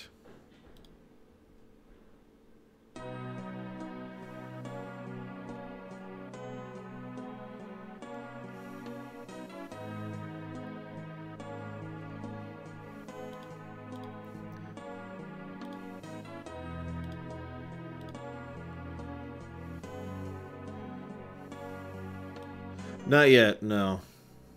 I need to know what you're voting for before I tell you what I'm playing. What was Disneyland like? It was alright. It was fun. I have a lot of good memories from there. Oops, wrong thing. Now I lost my thing. Okay, activate as overlay 1. Yes. So you should see something pop up on the screen soon. And chopping off the voot in 5, 4, 3, 2, 1. Okay. We're chopping off the vote.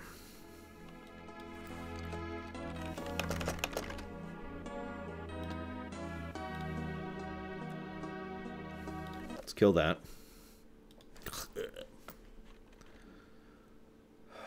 You're going to have to give me just a moment to get this properly set up. I've never actually done this before. I saved it locally, Chocolate Rob, but I got rid of it on the site because it was basically just taking up space.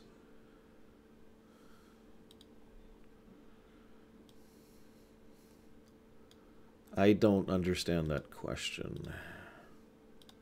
Dakota.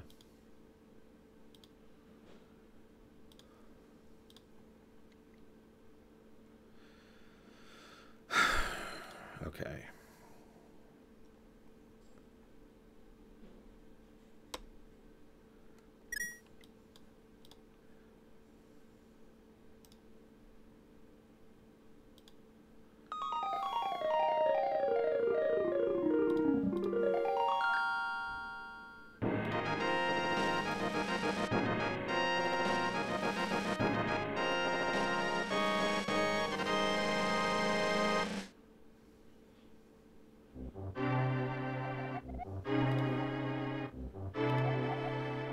Usually, I know, right, Bregwin?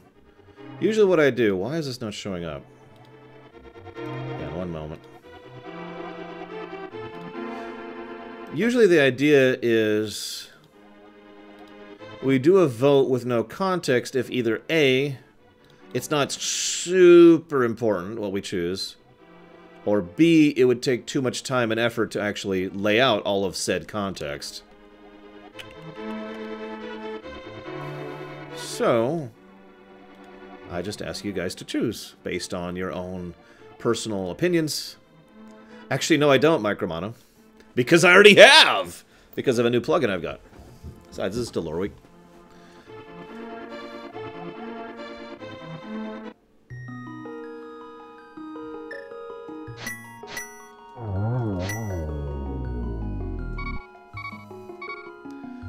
So, there should be something on the stream?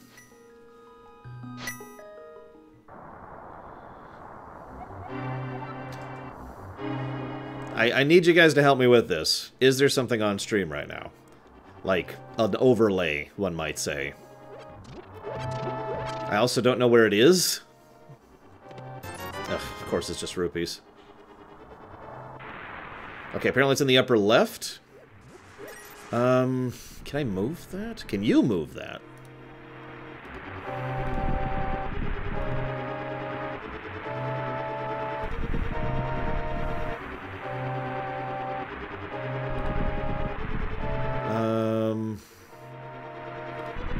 Doesn't look like I can move it.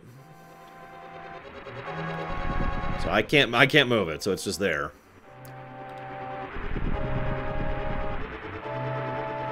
Where's the game? I lost the game. There it is.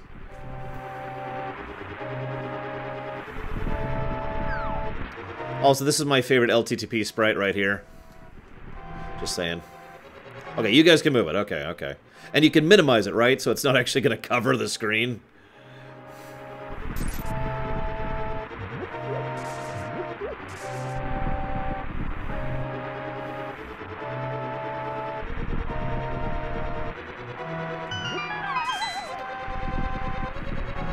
Ah, that's a good idea, Chocolate Rob. Ugh, bombs. I mean, that's better than nothing. Let's see what we get here. No, I haven't played this seed before, by the way. Before anyone's asked. Rupees!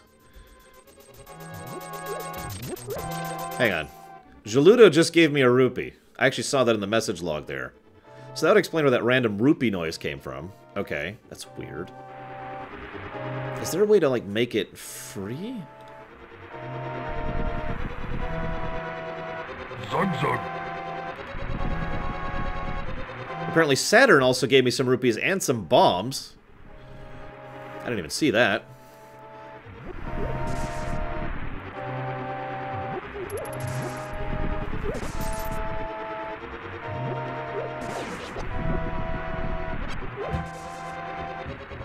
Yeah, I don't know, Mega.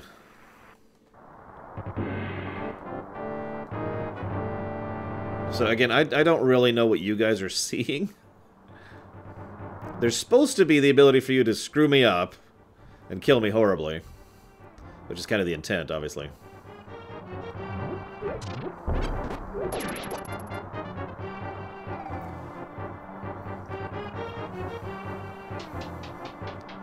Apparently you can join the pool? I don't even know what you're talking about at this point.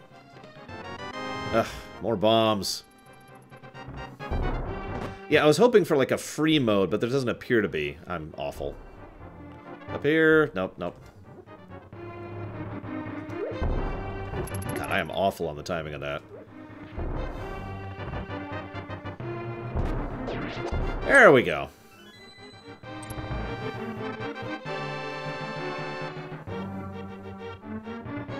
Ah, lol, Django. So how much do they cost? Like, give me some feedback here. I haven't even seen the interface. 1,000. It costs $10? Seriously? So what stuff is like 50 coins? So how did Link Between Worlds work compared to LTTP? Yeah, I have an infinite symbol under bombs, which is really strange. Did you guys do that? Oh, shoot. That.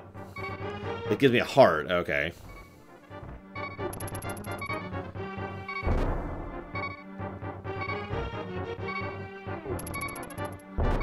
Small magic is 25. What the hell? There's got to be a way to adjust those prices.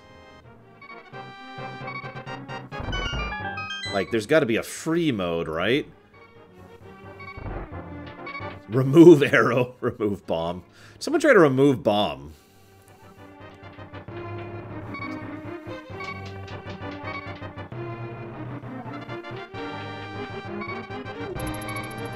Ah! No, my arrows! I need those arrows.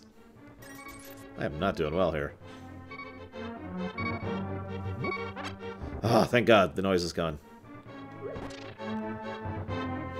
Remove heart should totally be an option. Ugh! Anyways, I'm sorry, I didn't actually answer your question. So, in my opinion, Link Between Worlds is actually a pretty good follow-through of Link to the Past. It's an excellent game. I easily and without hesitation say it is an excellent game. I don't know how excellent. I mean, comparing it directly to LTP is kind of difficult to do. Overall, I would say Link Between Worlds is a superior game. I'm just not sure if I enjoy it more, if that makes any sense. I will also say that Link Between Worlds is an awesome concept. The reverse dungeon design is a great idea that I honestly hope they do more with in the future. Oh, that was a rupee from Leander. See, I get a little bit of a prompt here when you guys do something.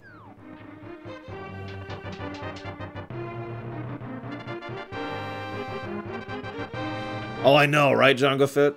I've said this story before, but back in the day I played... I don't understand that question, Max Time. Back in the day, I actually fired up Majora's Mask, and then fired it right back down because the intro was so creepy, I decided I didn't want to play it. And I didn't actually play Majora's Mask proper for years as a consequence of that initial experience. Which is a shame, because it's a really good game.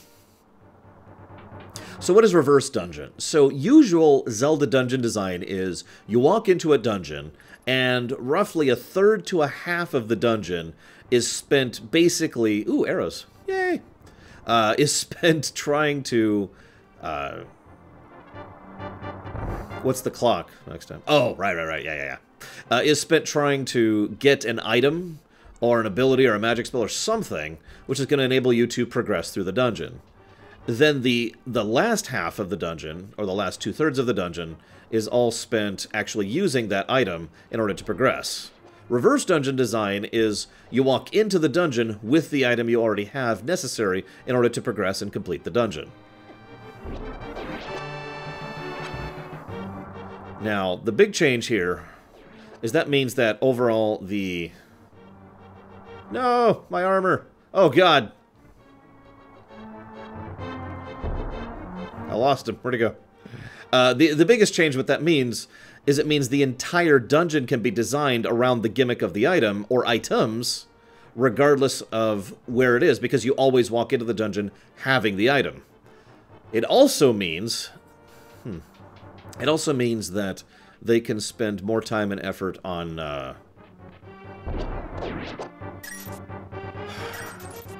allowing you to have puzzles in a dungeon that require multiple items.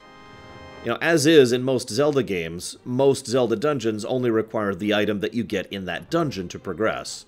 But in Link Between Worlds, you can have multiple of the dungeon items just to even get into the dungeon, which means they can basically have a barricade saying, in order to get into this dungeon at all, you have to have, you know, the bow and the wind thing, right? The sand wand.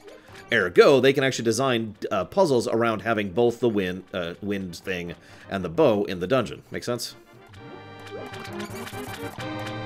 So that's reverse dungeon design. Yeah, I don't know why I have infinite bombs. I really don't. The randomizer options have changed, so that might be part of the problem. Like, I actually don't recognize most of the options now.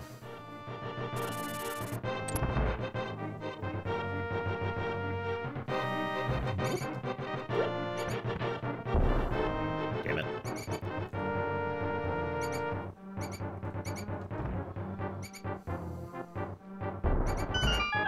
That is true. There is no actual difficulty curve. But then again, if you think about it, most Zelda games follow that model already.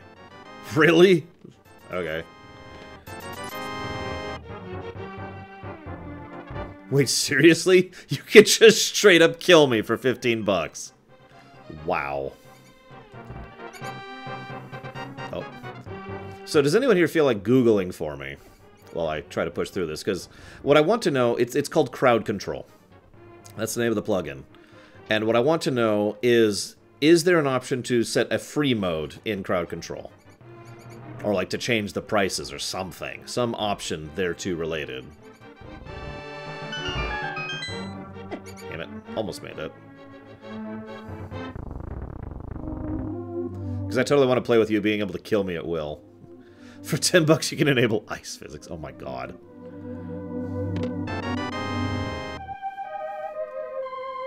Oh, now I have 10 bombs instead of infinite. Hang on. Now I have 9 bombs? What the hell? Where's the log? Here it is. Yeah, oh, apparently I just had infinite bombs for that dungeon. Okay, that makes sense. Actually, yeah, that makes sense. Because I have, I don't have swordless on, but I do have no guaranteed sword on. What the? Ah! What did you do?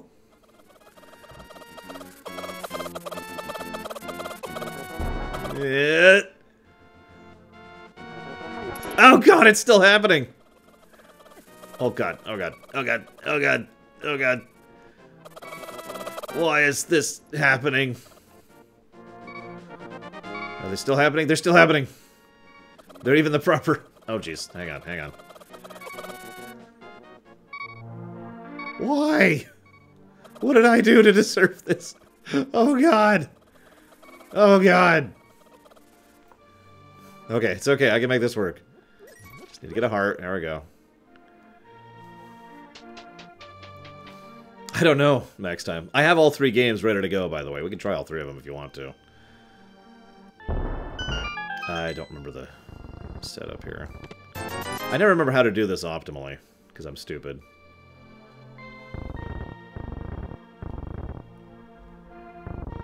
Hang on, I'll go outside in a minute, I swear.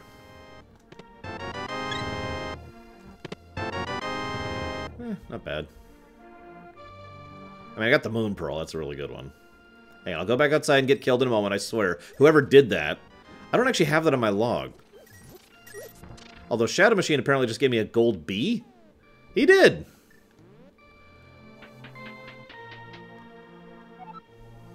Oh, hang on.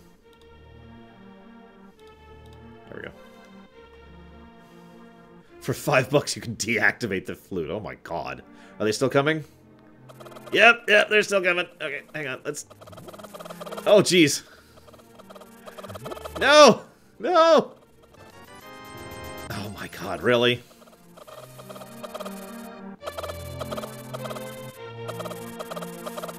Yes, you're exactly right, or cowbell. This is my punishment. Oh god, I got hit while jumping down. I knew it's Shadow Machine. I don't even see that on the log. That's very strange. Okay, so gloves and lamp. That's actually really good. This is actually a really good seed so far. And by really good, I mean really easy. Because I've already got the Moon Pearl, the Gauntlets, the Lamp, and Bombs. Alright, Shadow Machine. Time to go die to the Cuckoo attack. Okay. Oh my gosh. Okay.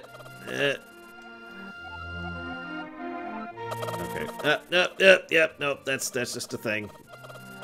I don't have the net yet. I do want this. Oh, here we go. How, Geludo? Like, I don't even have an interface for that. Here, let me see if I can do that. Hang on. So, everyone stop for a second. Hang on.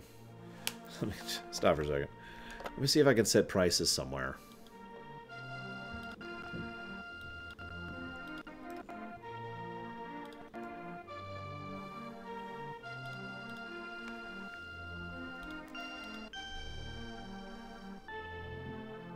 No, that doesn't have anything.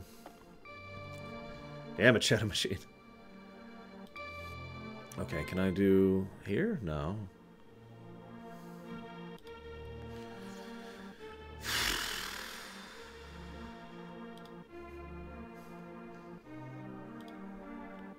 Okay, there's no options here.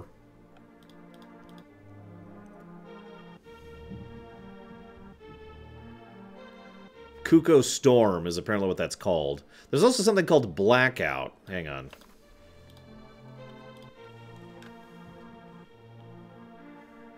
Which doesn't seem to be doing anything. Oh god, the Kuko Storm's still going. Oh god! Oh god! Oh god!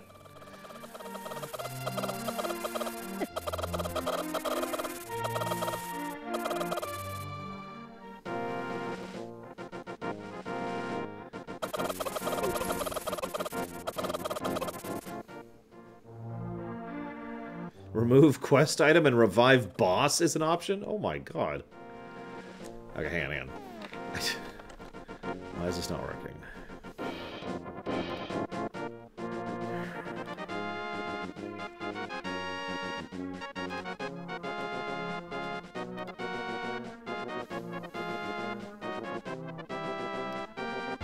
There's no options here to edit it.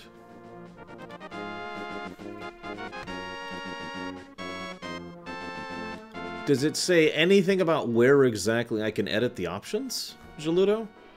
Or edit the... Because, like, okay, so I've got the base crowd control program running. That's what's connecting the emulator to Twitch. But the configuration thing doesn't... There's nothing there. There's no options. I have no options. So... yeah.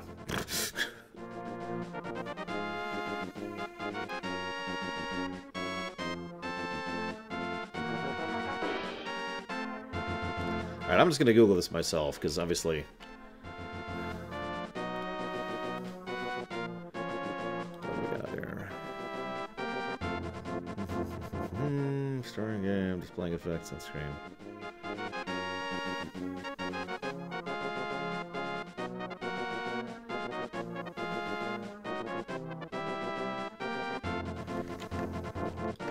Although we can do something here while I'm thinking about it. Hang on, guys. Nobody donate anything while we try to figure this out.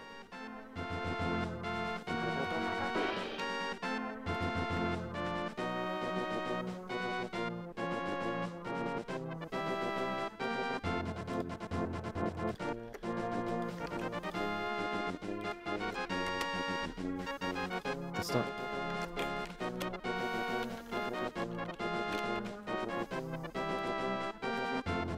There we go. Oh, geez, I don't know, Adam. I mean, honestly, they'd probably all hate each other. That's usually how that seems to go, right?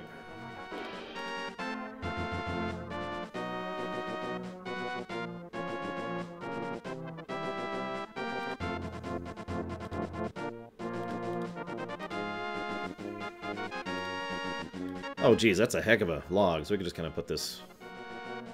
I don't know where to put this. There's nowhere to put this. Alright, we'll just get rid of that then. That's taking it way too much space. I didn't realize that was the whole log.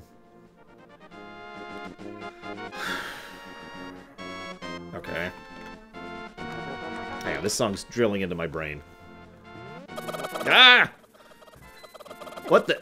oh, jeez. What the... what? Oh my god. Okay, hang on.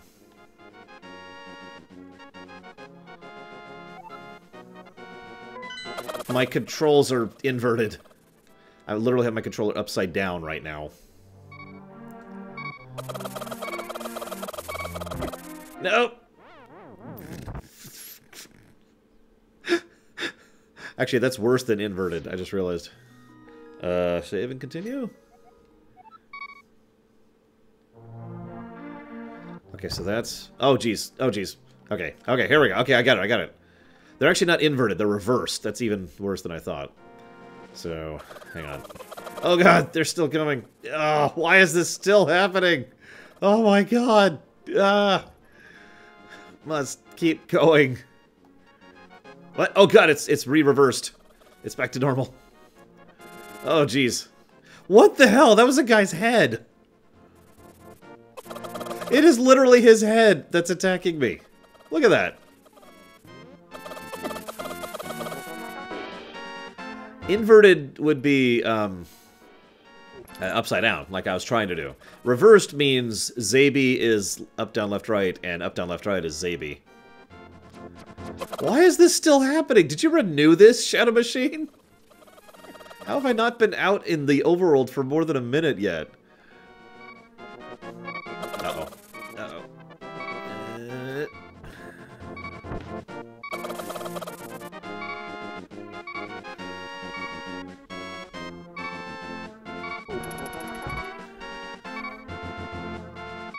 Must run out the cuckoos.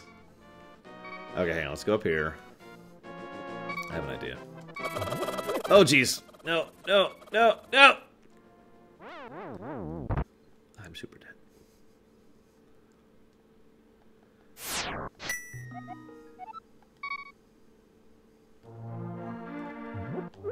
Oh, this is an acceptable song. Let me see if I can figure out what the hell's going on with this ability to edit.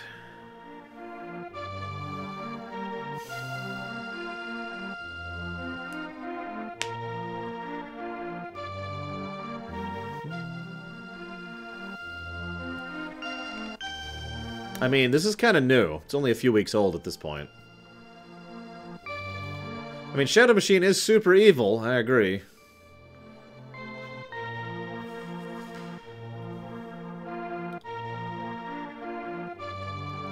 Okay, here we go.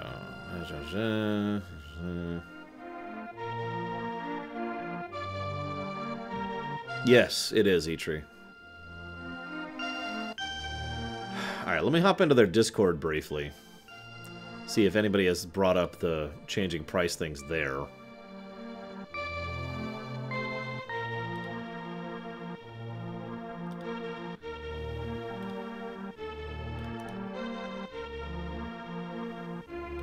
Whoops.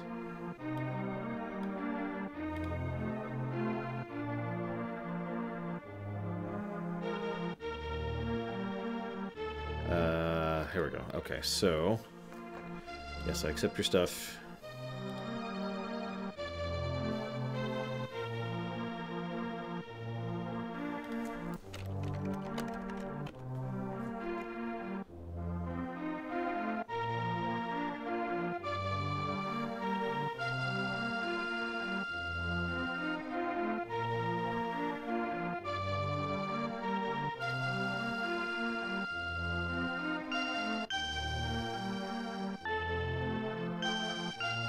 Okay, apparently there's a way to change the pricing on the website?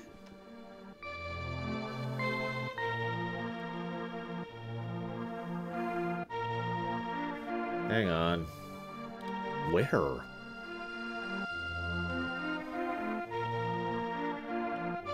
Oh. Oh!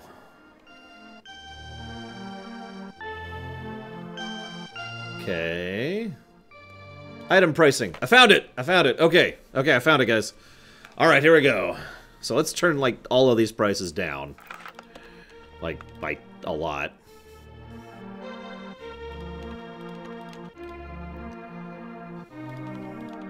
I'm just gonna chop everything down by like 10 or 100 times. Just nuke all the prices down here.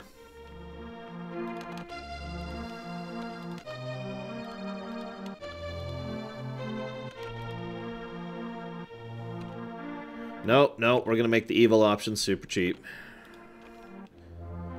In fact, we're gonna make it even cheaper, I just realized. Let's make things even cheaper. Oh. There we go. Okay, I'll leave that as expensive. Who donated $10 to invert my D-pad? Because that's how much that cost. I'll leave kill player at $15. Let's leave that one up, shall we? Let's leave that one up. Oh my god, there's an option to just remove a heart container. A max health.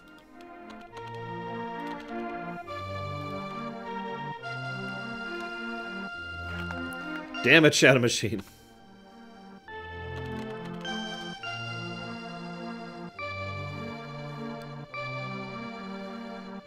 Is that everything? I think that's everything. Let's up the Kuko attack to $50. Let's make sure that doesn't happen. Okay, theoretically, it should actually already be updated. Oh, I'll need to restart. Okay, so I need to restart the game in the application to see the changes in the... Okay, so hang on, let me go ahead and... Hello? Hello? There we go. Okay. So let's just shut that down. Yeah, no kidding. Max time. Jeez Louise. Okay, now let's exit that. It's a great game so far, isn't it? Alright, okay, so... Theoretically, if I hit this button... Crowd control should, like, go away, right? Like, it's gone from the screen, or is it still there? Honest question.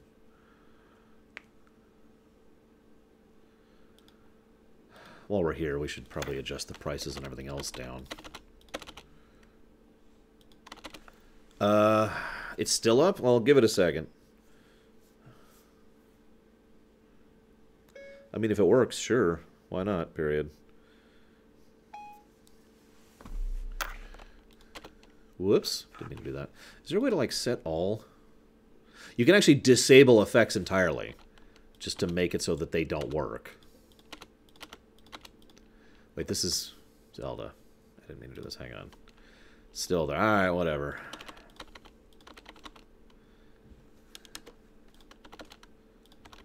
Hang on, hang on.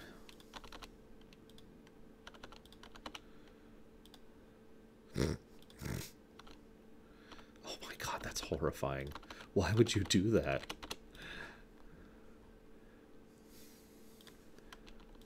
Can you, like, minimize it? I don't want it to be super annoying. Because I'm probably going to have to go ahead and... There we go. Manually disable the extension whenever I'm not doing this. Just so it doesn't show up on the screen. In fact, yeah, you know what? No, don't minimize it. I'll just do that whenever I'm not doing this. There we go. And then I'm not doing Pokemon because I didn't set that up. Here, we're gonna make everything really cheap, like I mentioned earlier. We can actually make it cheaper than I already did. It's gonna cost you pennies to destroy my ability to play this game.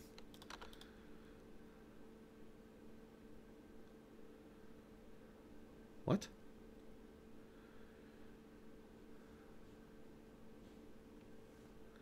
Okay, oh, right, because that's how bits work. Duh. Okay, hang on. Hang on.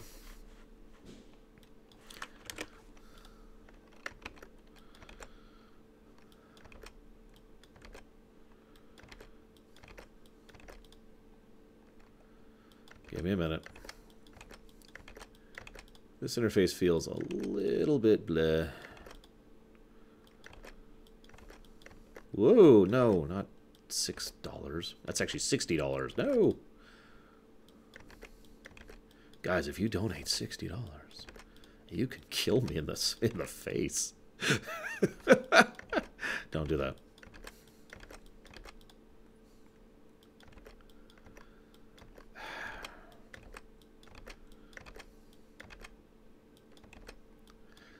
No, not... I don't want you to spend $1,000 giving me one arrow. That doesn't feel like it'd be worth it. This is not a gacha game. Okay, so that's now updated. Now let's go down to Mario World. Yes, this is all actual donations. Like that money that Shadow Machine donated to get me killed. I actually did get that, and thank you very much, Shadow Machine. I don't know how much you donated, though. I didn't get any notification of that because of the way it's being processed. Yeah, me too, Jonga Fett. But whatever, as they say, right?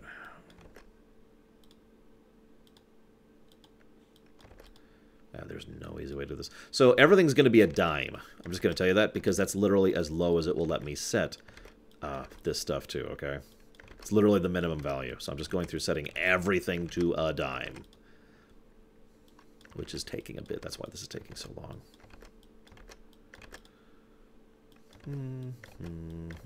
Okay, that's everything there. And there. And there. Okay. We're good. So, let's go ahead and start the program. So we'll do LTTP again, really quick, see if it works. And yeah. So, it should be up again. Is the game going to show up? Hello, game.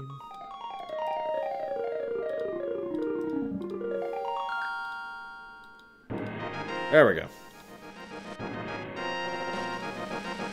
Okay. So do me a favor. Make sure the price is updated. First thing.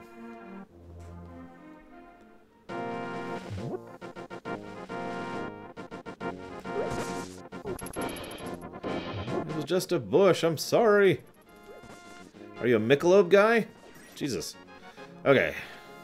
If you have to refresh, please feel free to do that. I have actually shut down the program and then started it back up after having adjusted the prices. So theoretically, it should be updated. If it's not after a refresh, let me know. Where am I going? I told you I can't set it above or below 10. I was trying to set it to 1. What the? Oh god, ice physics! Oh god, ice physics! Oh my god! Hang on. Oh my god, ice physics in grass. Oh, that's not ice physics, that's... Oh jeez, hang on. Okay, who inverted the controls?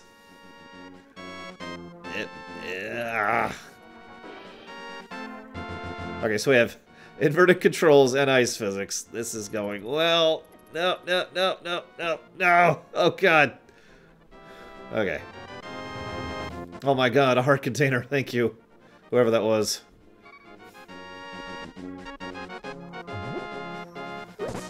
This is really weird to play inverted with ice physics. Oh, jeez. Oh, jeez. Oh, God. What was that? It was an upgrade. I have a sword. I have a sword. And I just lost a heart container. Oh, jeez. Oh, okay, ice is gone. What the? What?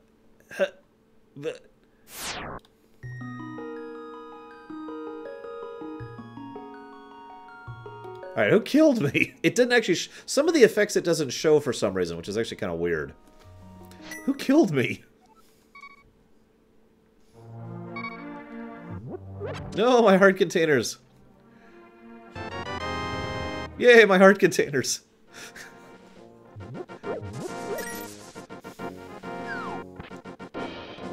It's cool, Center. Oh god, it's one-hit KO mode. I just noticed that. Look under the rupee counter. If I get hit, I die.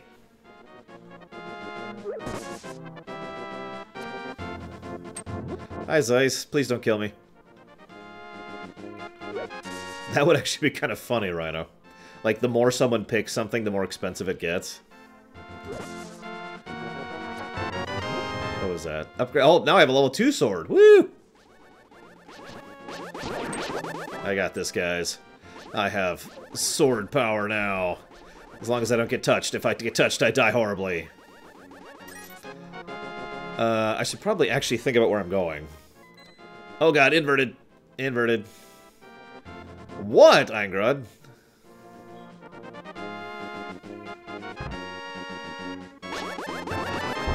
Oh god, this is full invert here.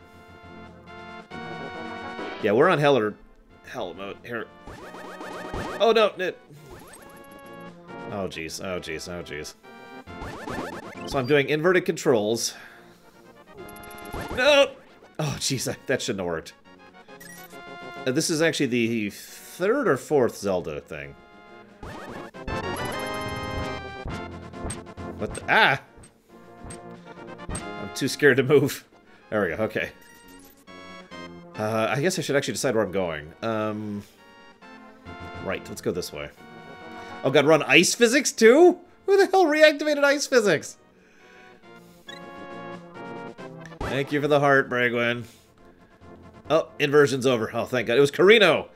Wait, reinverted. We're reinverted. Oh yeah, by the way, there's actually a queue. Ah, damn it.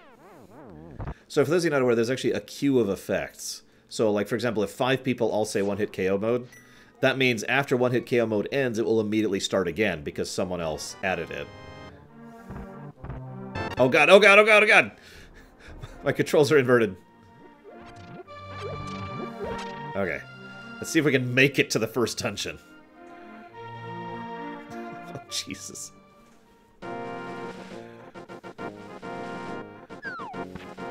Whoops.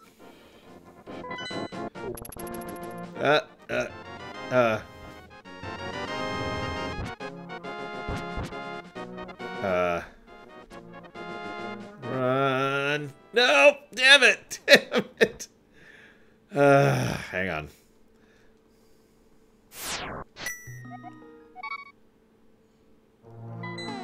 Okay, yes, I do have the cane. But my controls are inverted. And there's one-hit KO mode again. Oh my god, you really did Frozen. Okay, so... Invincible mode engaged. It's the only way.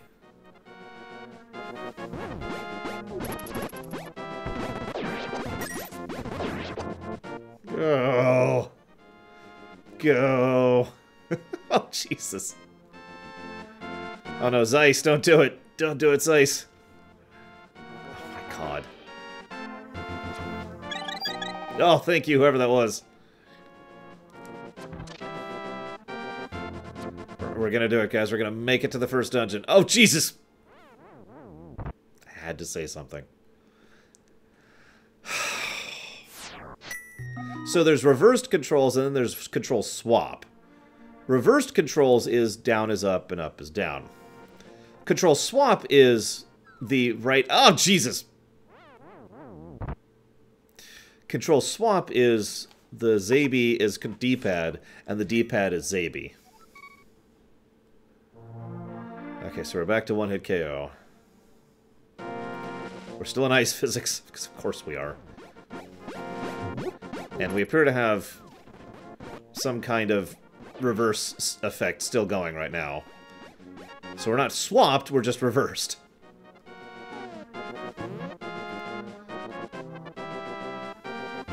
This is probably why most of this stuff actually costs like $5, $10, $15 in real life, or in normal setup.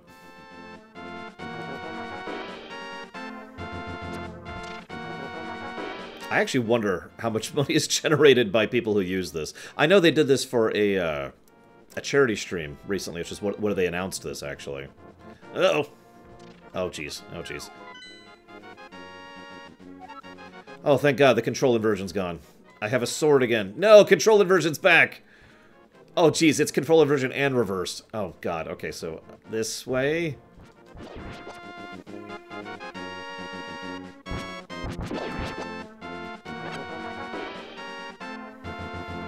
I actually am too, Takoida. Believe it or not. Okay. Ugh.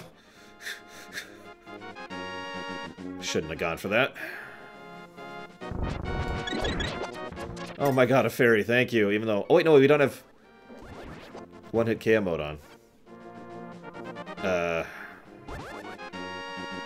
In case you're wondering, right now we are currently inverted and reversed controls.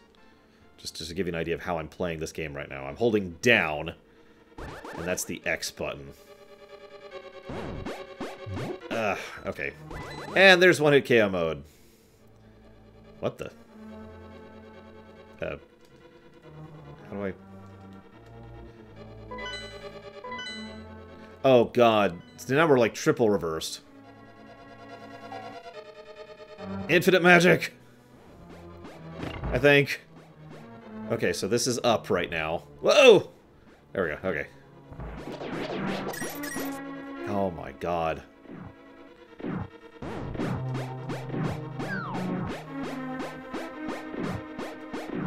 Oh god, we still have ice fix. It's okay, it's invulnerable to this. I actually didn't know the invulnerable worked that way. You can tell I use this cane a lot in my actual randomizer runs, normal runs. Yeah, it takes some real thought, Diesel. That's... I'm not actually trying to sound awesome or whatever. This is taking some thought for me to figure out how to do stuff. Fling. Fling.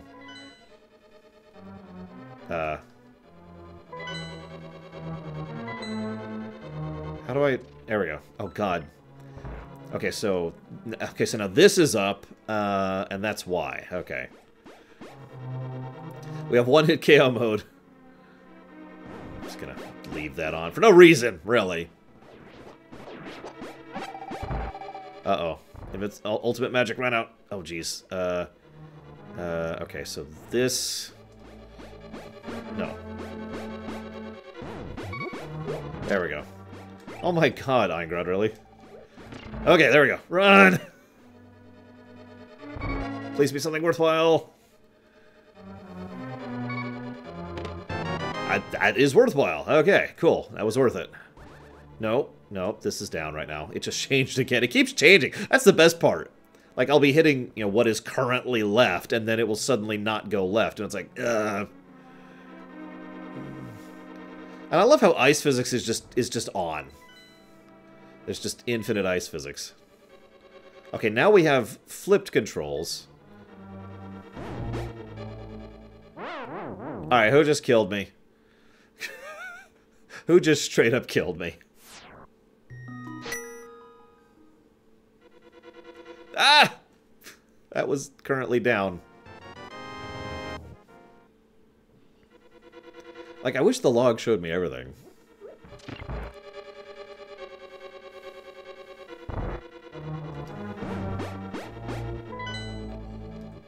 Okay, what is attack? There we go, I found it. How much is kill right now? I thought I left kill at high along with the Kuko thing. Oh, wrong button, wrong button.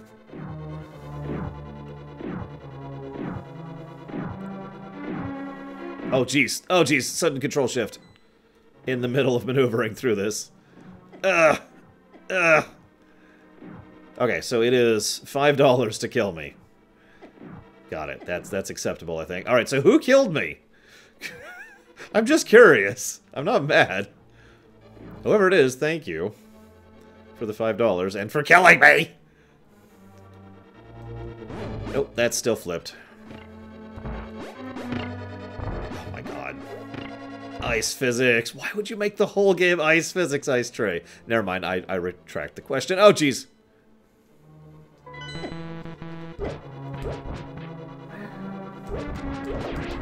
Okay.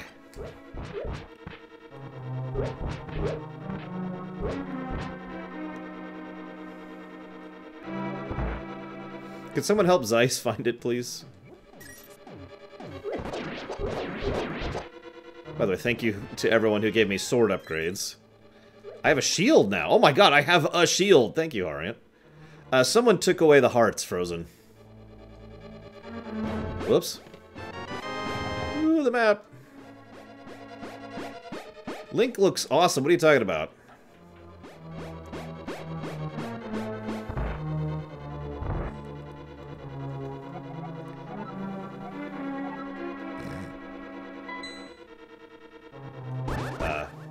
Oh god, controls changed again.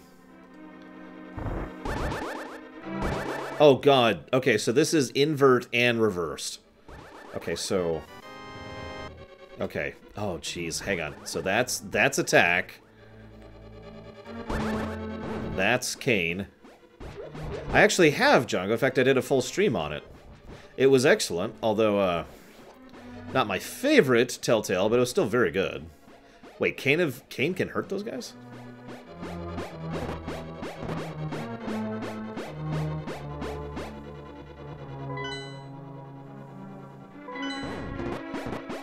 Ouch, Tesla.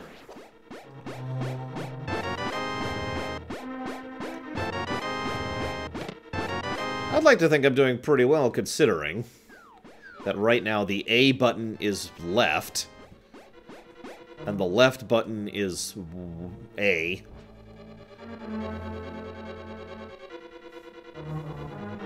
And I'm on ice the entire time. Okay, I need to move quickly here. Okay. Yeah, the controls are also changing basically every minute at this point. Every time a previous control scheme runs out, a new one is set up.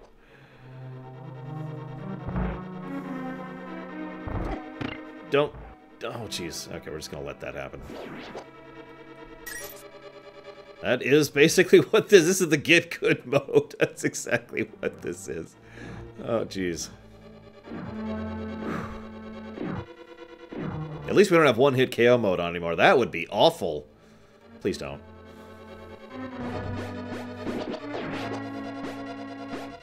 Lag. Ultra lag. Infinite lag. No, my favorite one is actually Tales from the Borderlands. There's one-hit KO mode. I knew someone would do it. That's why we turned on Invuln as soon as we walked in here. Oh, jeez. Oh, jeez. Really? Rupees? Well, at least we have half magic. Thank you, whoever gave me half magic. Pretty sure one-hit KO is 10 cents. 10 bits. Okay. Well, we have everything we need. Let's see if we can actually beat Dungeon 1.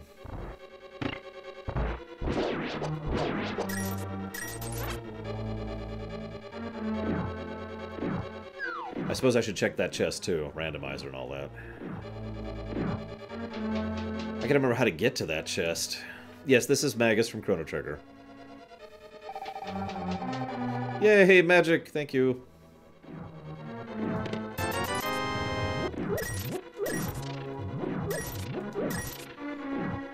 I'm sitting here staying quiet about the fact that our controls are normal for the first time in like 10 minutes. Oh, there's ice physics. Oh, I had to say something.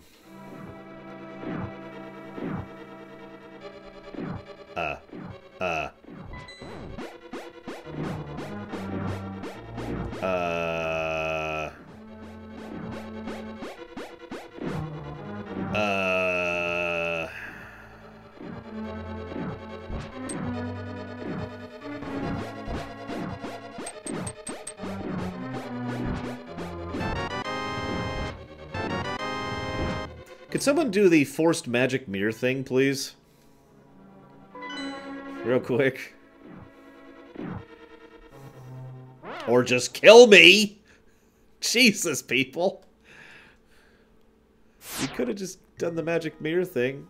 Oh no, the controls are still flipped here. Okay, there we go, okay. Okay, so this is up right now. And that's... okay, that's X. So I need this, there we go. I mean, you could have just... magic... I'm pretty sure magic mirror's an option.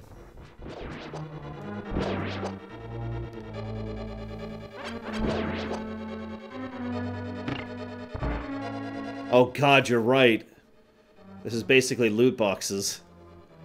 The Zelda version of loot boxes. So if you ever wonder what that'd be like, there you go.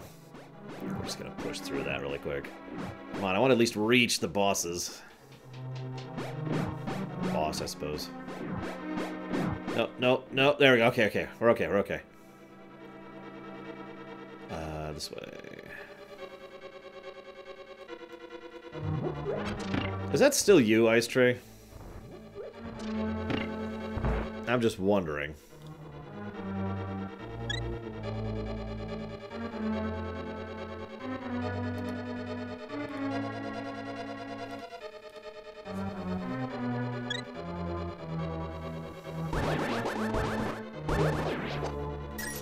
It was always a plot.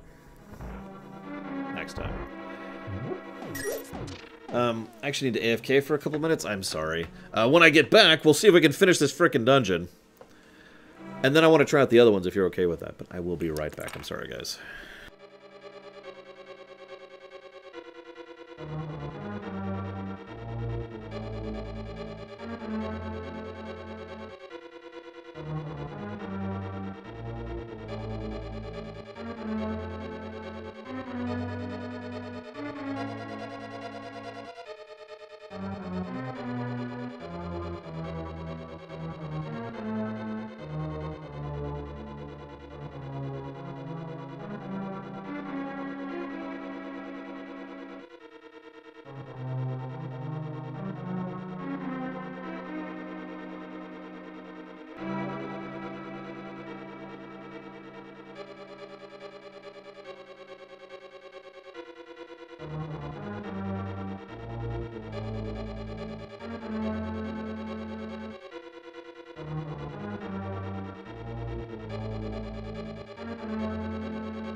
Okay, I'm back. Sorry about that.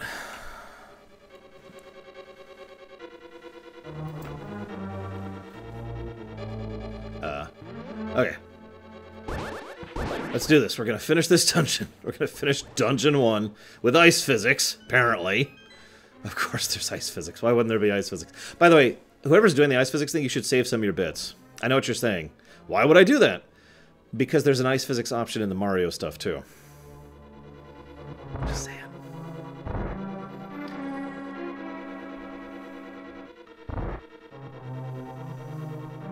I think that's for donating bits, Ice Tray.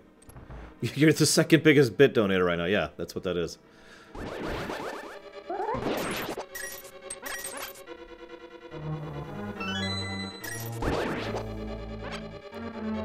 Okay.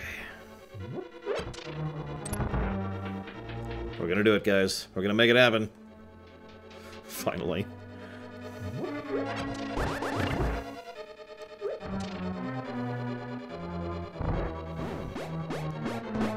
Whoops. Damn it, ice tray.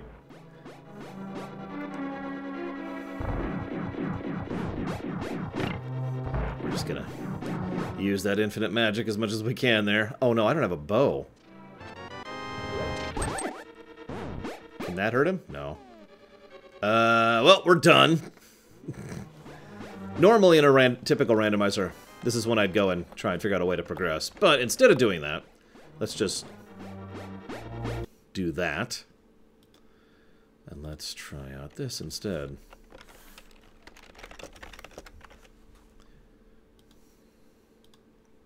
Yeah, I kind of forgot that I didn't have the bow, if I'm being honest. Okay, so start. And then launch. And theoretically...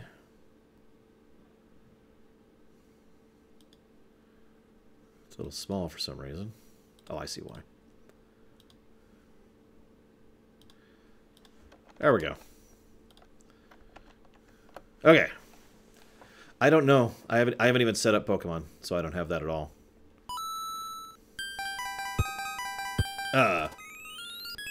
Okay. My controls are wrong. Hang on. Hang on. This should be B, and this should be A. There we go. Save. Whoa!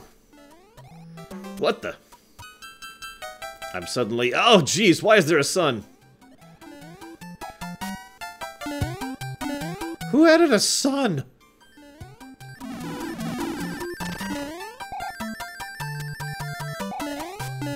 Oh god, who's adding Lakitus? Oh jeez, oh jeez. Invincible Lakitus, apparently. Hang on. Maybe get that guy to respawn. Or if not. Damn it! Oh jeez. Okay, now I have a... ah! Gosh darn it. So I don't actually know what all the options are here. I didn't really look at all of them.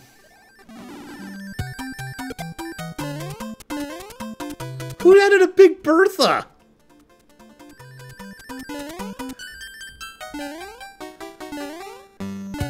Oh, come on. There it is.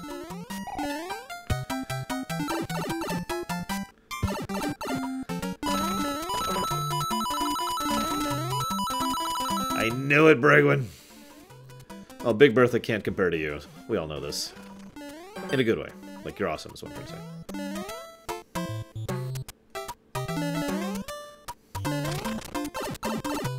It's fine, masochist. Or, I mean, max at time. Oh, Jesus. Okay, hang on. There we go. Oh, no, I can't... I don't think I can get under there as a frog.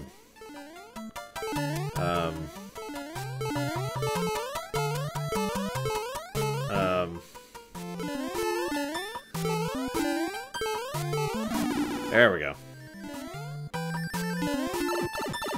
Okay, we made it. Oh, jeez.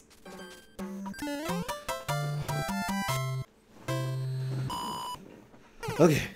What? Who just killed me? What?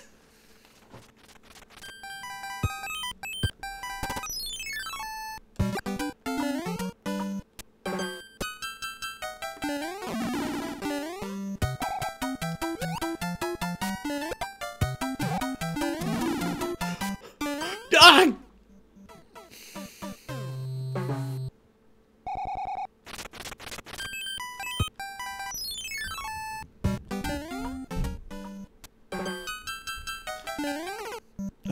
That's my... that was me.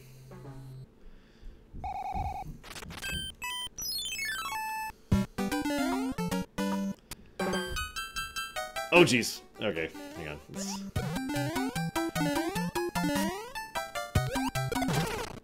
God damn it. This is the only level I could go to, too. It's this or nothing.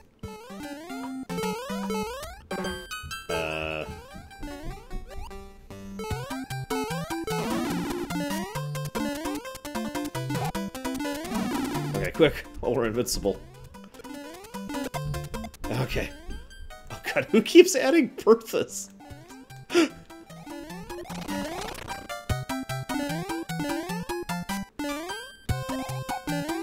God, I am out of practice. Oh no! I'll just stand here for a second.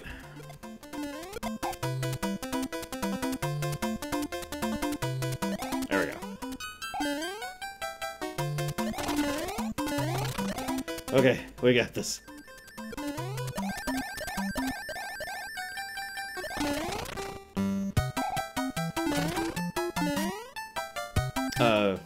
What's the name of it, Takoida? Oh, jeez.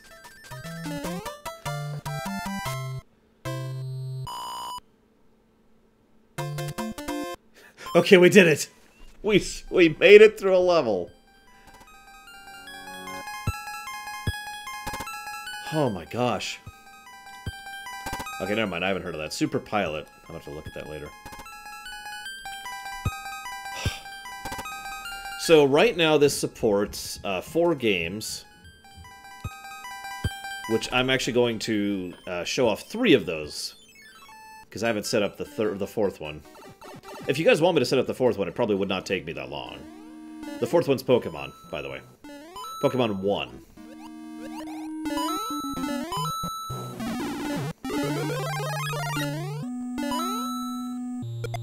Ooh, nice, Takoida. More racing games need stage editors, IMO. How did that... Whatever. Oh, jeez. Wait, there are no ice physics? Alright, hang on. That's just crap. Hang on, let's go ahead and stop this.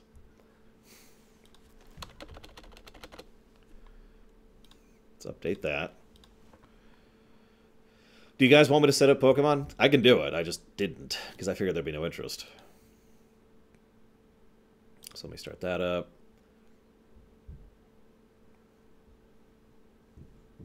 And start this up. What?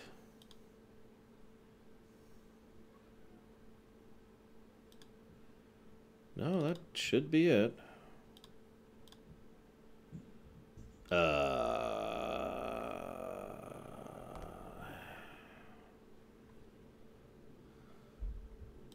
Hang on.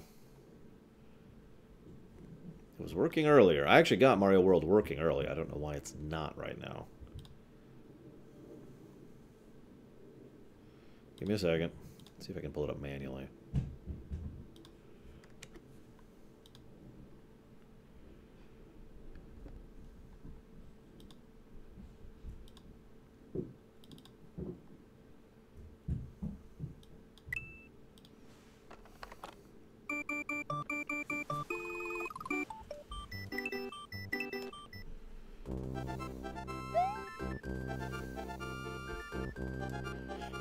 Now, tell me if the options are up, because if they're not, then I need to do some teching, basically, to figure out what the hell's going on here.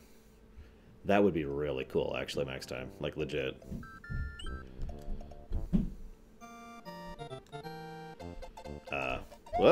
Oh, geez, okay.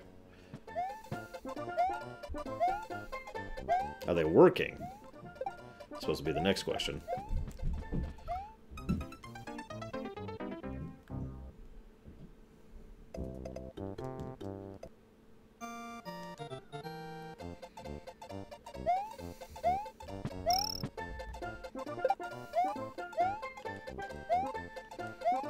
I'm trying to remember this level.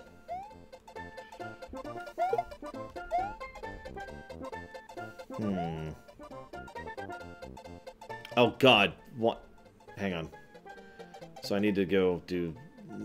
Ah, damn it. Okay, here we go. This should be easy enough. We'll just go up here. Well, water physics is... Okay, now the controls are back. What the hell? Hang on. Something's wrong. Something's wrong. Hang on. Yeah, the water didn't work.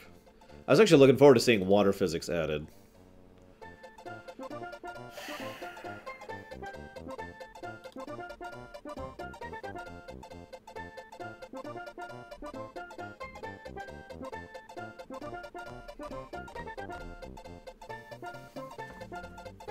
Hang on. Nobody do anything. It's not working. Nobody do anything.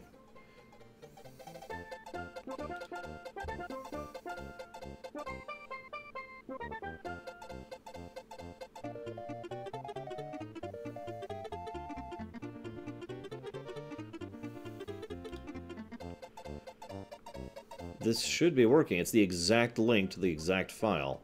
Alright, let's do this. See if this will work. Give me a second, guys.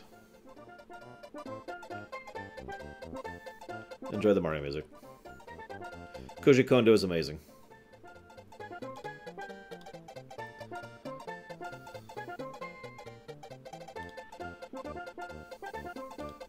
Let's just do this.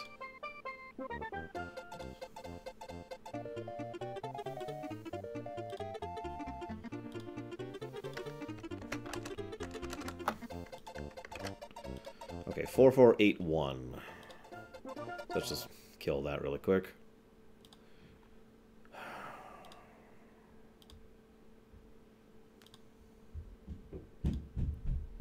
Just this one.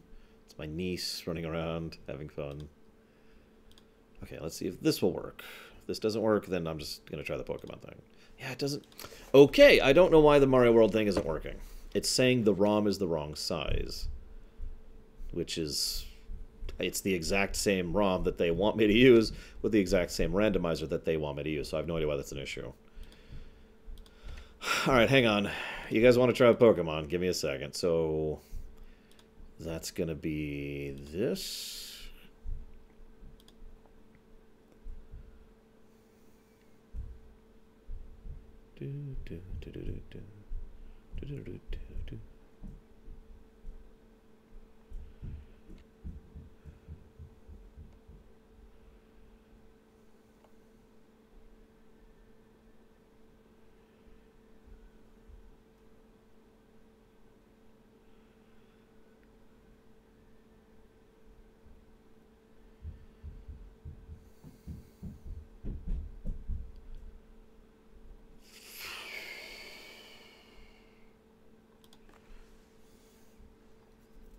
Give me a second, guys.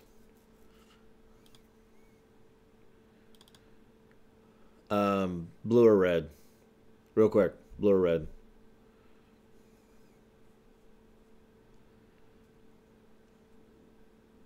Does anyone else have it working on Firefox? Because Zai says he's having issues.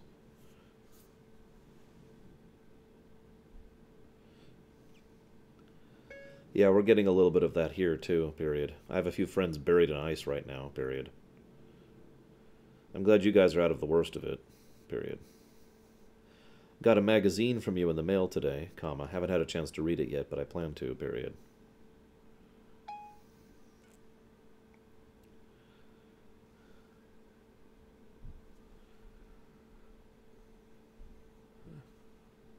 I'm seeing more red than blue. So we'll go with red. So...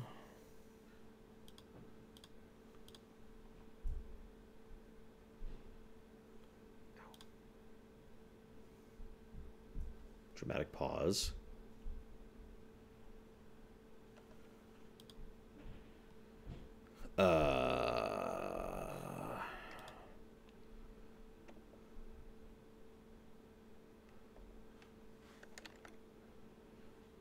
Really? Why would I need... Huh? One moment. This is dumb.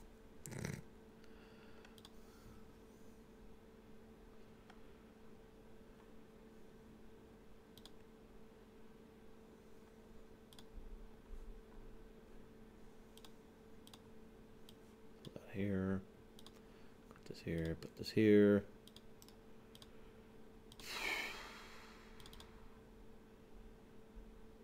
Yes, please.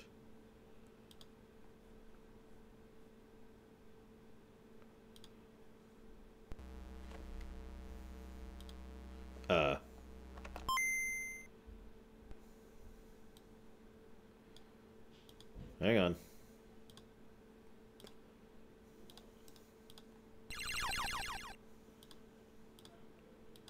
There we go.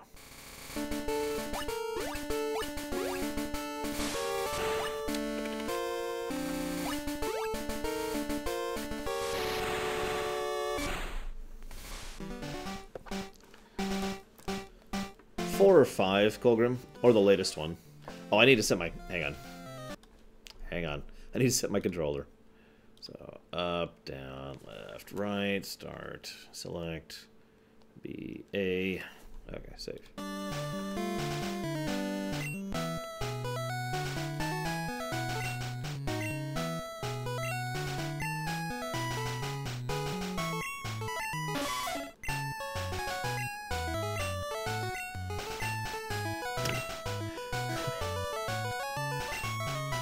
Red, sure.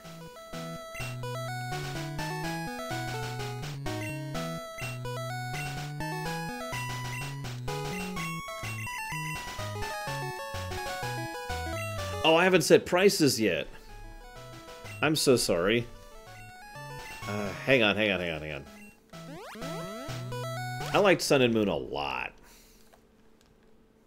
So, you know, a little biased there. Hang on, let me get outside, get a save in.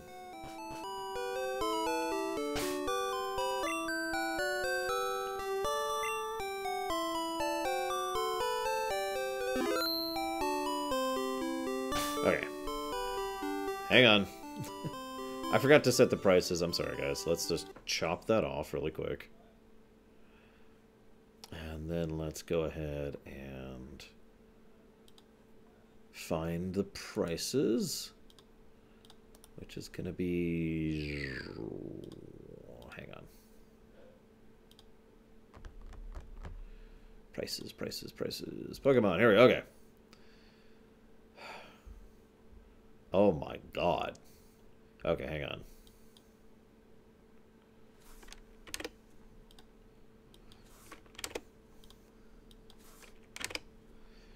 Yes, I do. In fact, if you spend 10 cents, I get 10 cents straight. How do I... Oh my god, that is an enormous amount of prices to go through.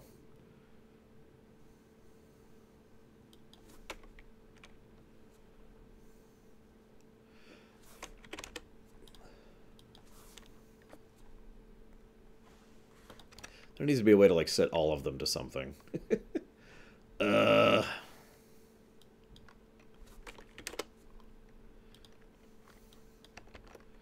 on. Ooh. This is going to take me a minute. So you're going to have to give me a minute. There's a lot of options here. Yeah, there's a price for every Pokemon. I'm not doing that. I'm not going through however many that is. I'm just saying, that's not happening, okay?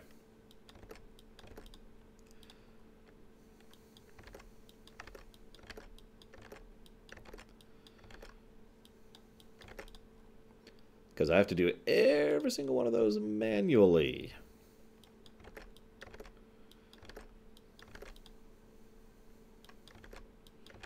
I mean, Ice Trade does want me to play Dark Messiah, so clearly he is pure evil.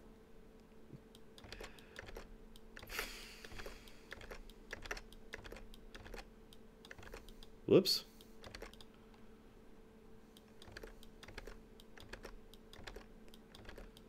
Hang on. Jesus, this is a big list.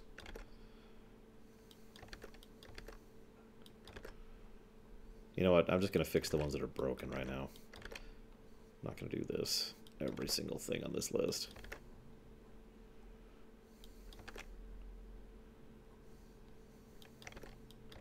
Of course, Ice Tray. After all, that's why you keep donating towards Pokemon, right? That just makes sense. Oh my god. This is horrible. There's a teleport option, guys.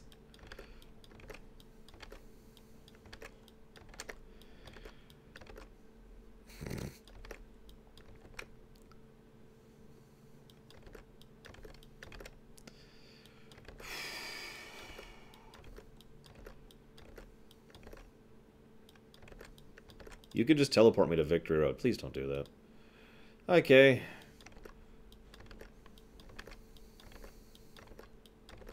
Oh my god, there really is an entry for every single Pokemon. Yeah, I'm not doing that. I'm not doing that. I am not going down that list. Here, I'll set Butterfree up, because that's the one that's here. Caterpie and Chansey. There. Okay, that's all I'm doing. That's all I'm doing.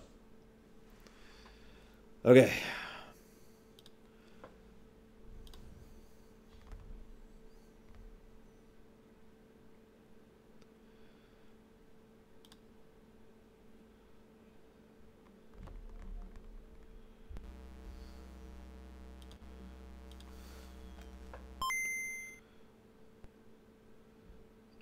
Actually, no, Cordy, I didn't. Why is that being weird?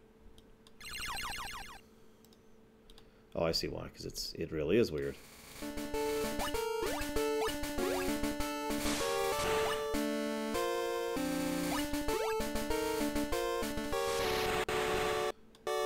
Okay.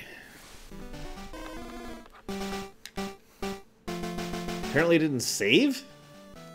Ah, for God's sakes. Alright, hang on.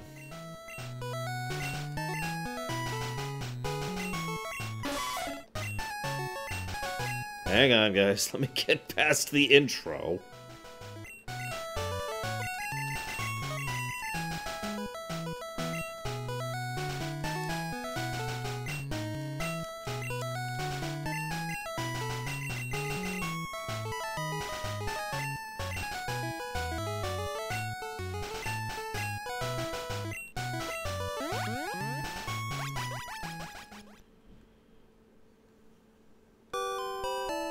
Okay. Theoretically, it should be working now.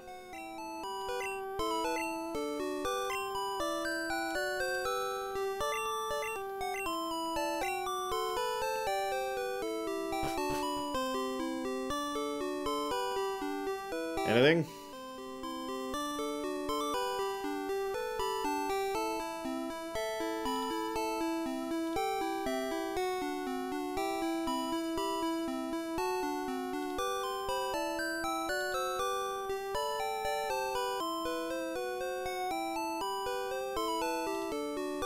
Yeah, is it working for anyone?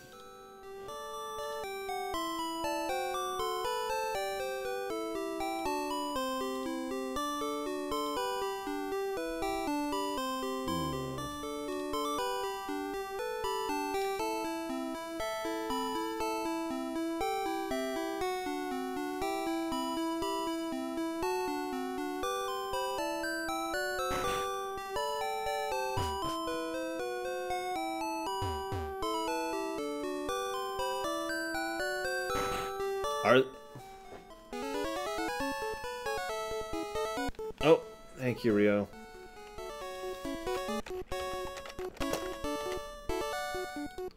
Thought I updated that. Apparently I didn't.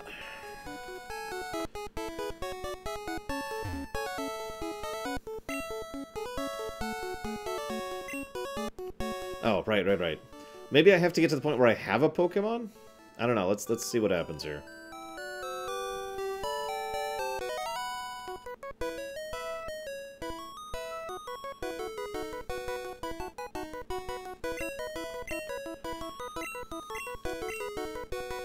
I would totally play Super Pokemon World, I'm just saying. I'd play the hell out of that.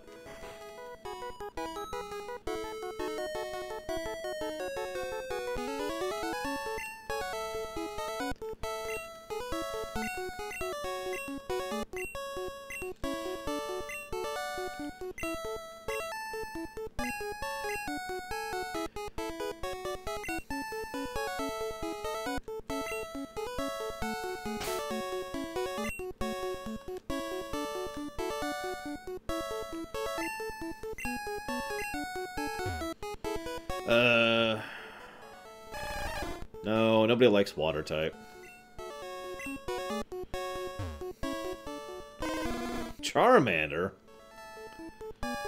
That's pathetic. Who would actually want a Charmander? No, we gotta go with the best Pokemon. Bulbasaur.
Oh, geez. This is going to take a minute.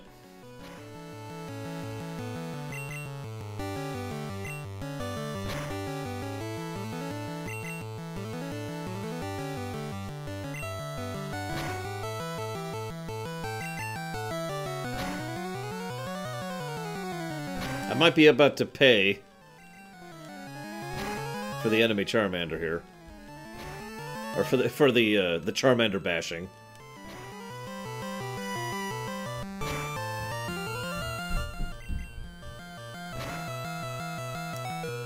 Oh, come on! Yeah, we lost.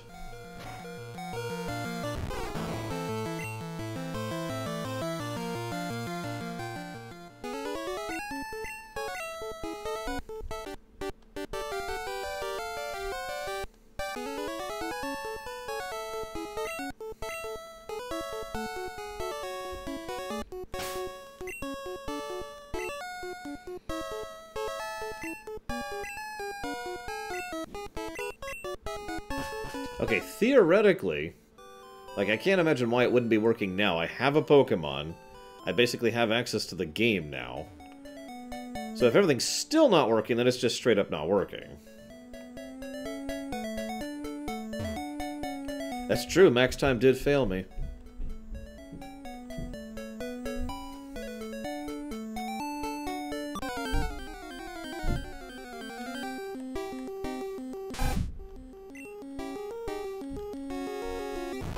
And I have no idea why it wouldn't be working, honestly. I have the right firmware. I have the right ROM. It's up.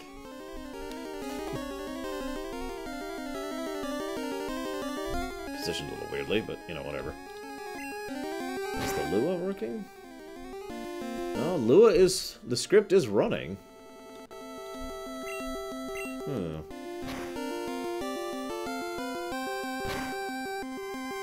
God, Rhino. I'm sorry, guys. I don't know why it's not working. Of course, I also don't know why Super Mario World wasn't working either. Well, whatever. We got 2 of them working. The Zelda one worked really well, so that's nice to know. Anyways, that's all I got. Let's go ahead and do a save here.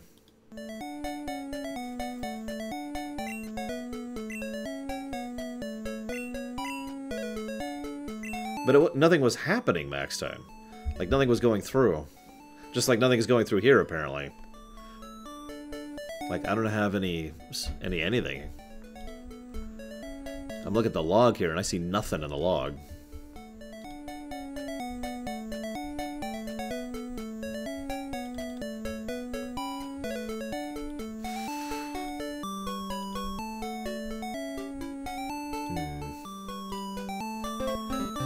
Oh, geez.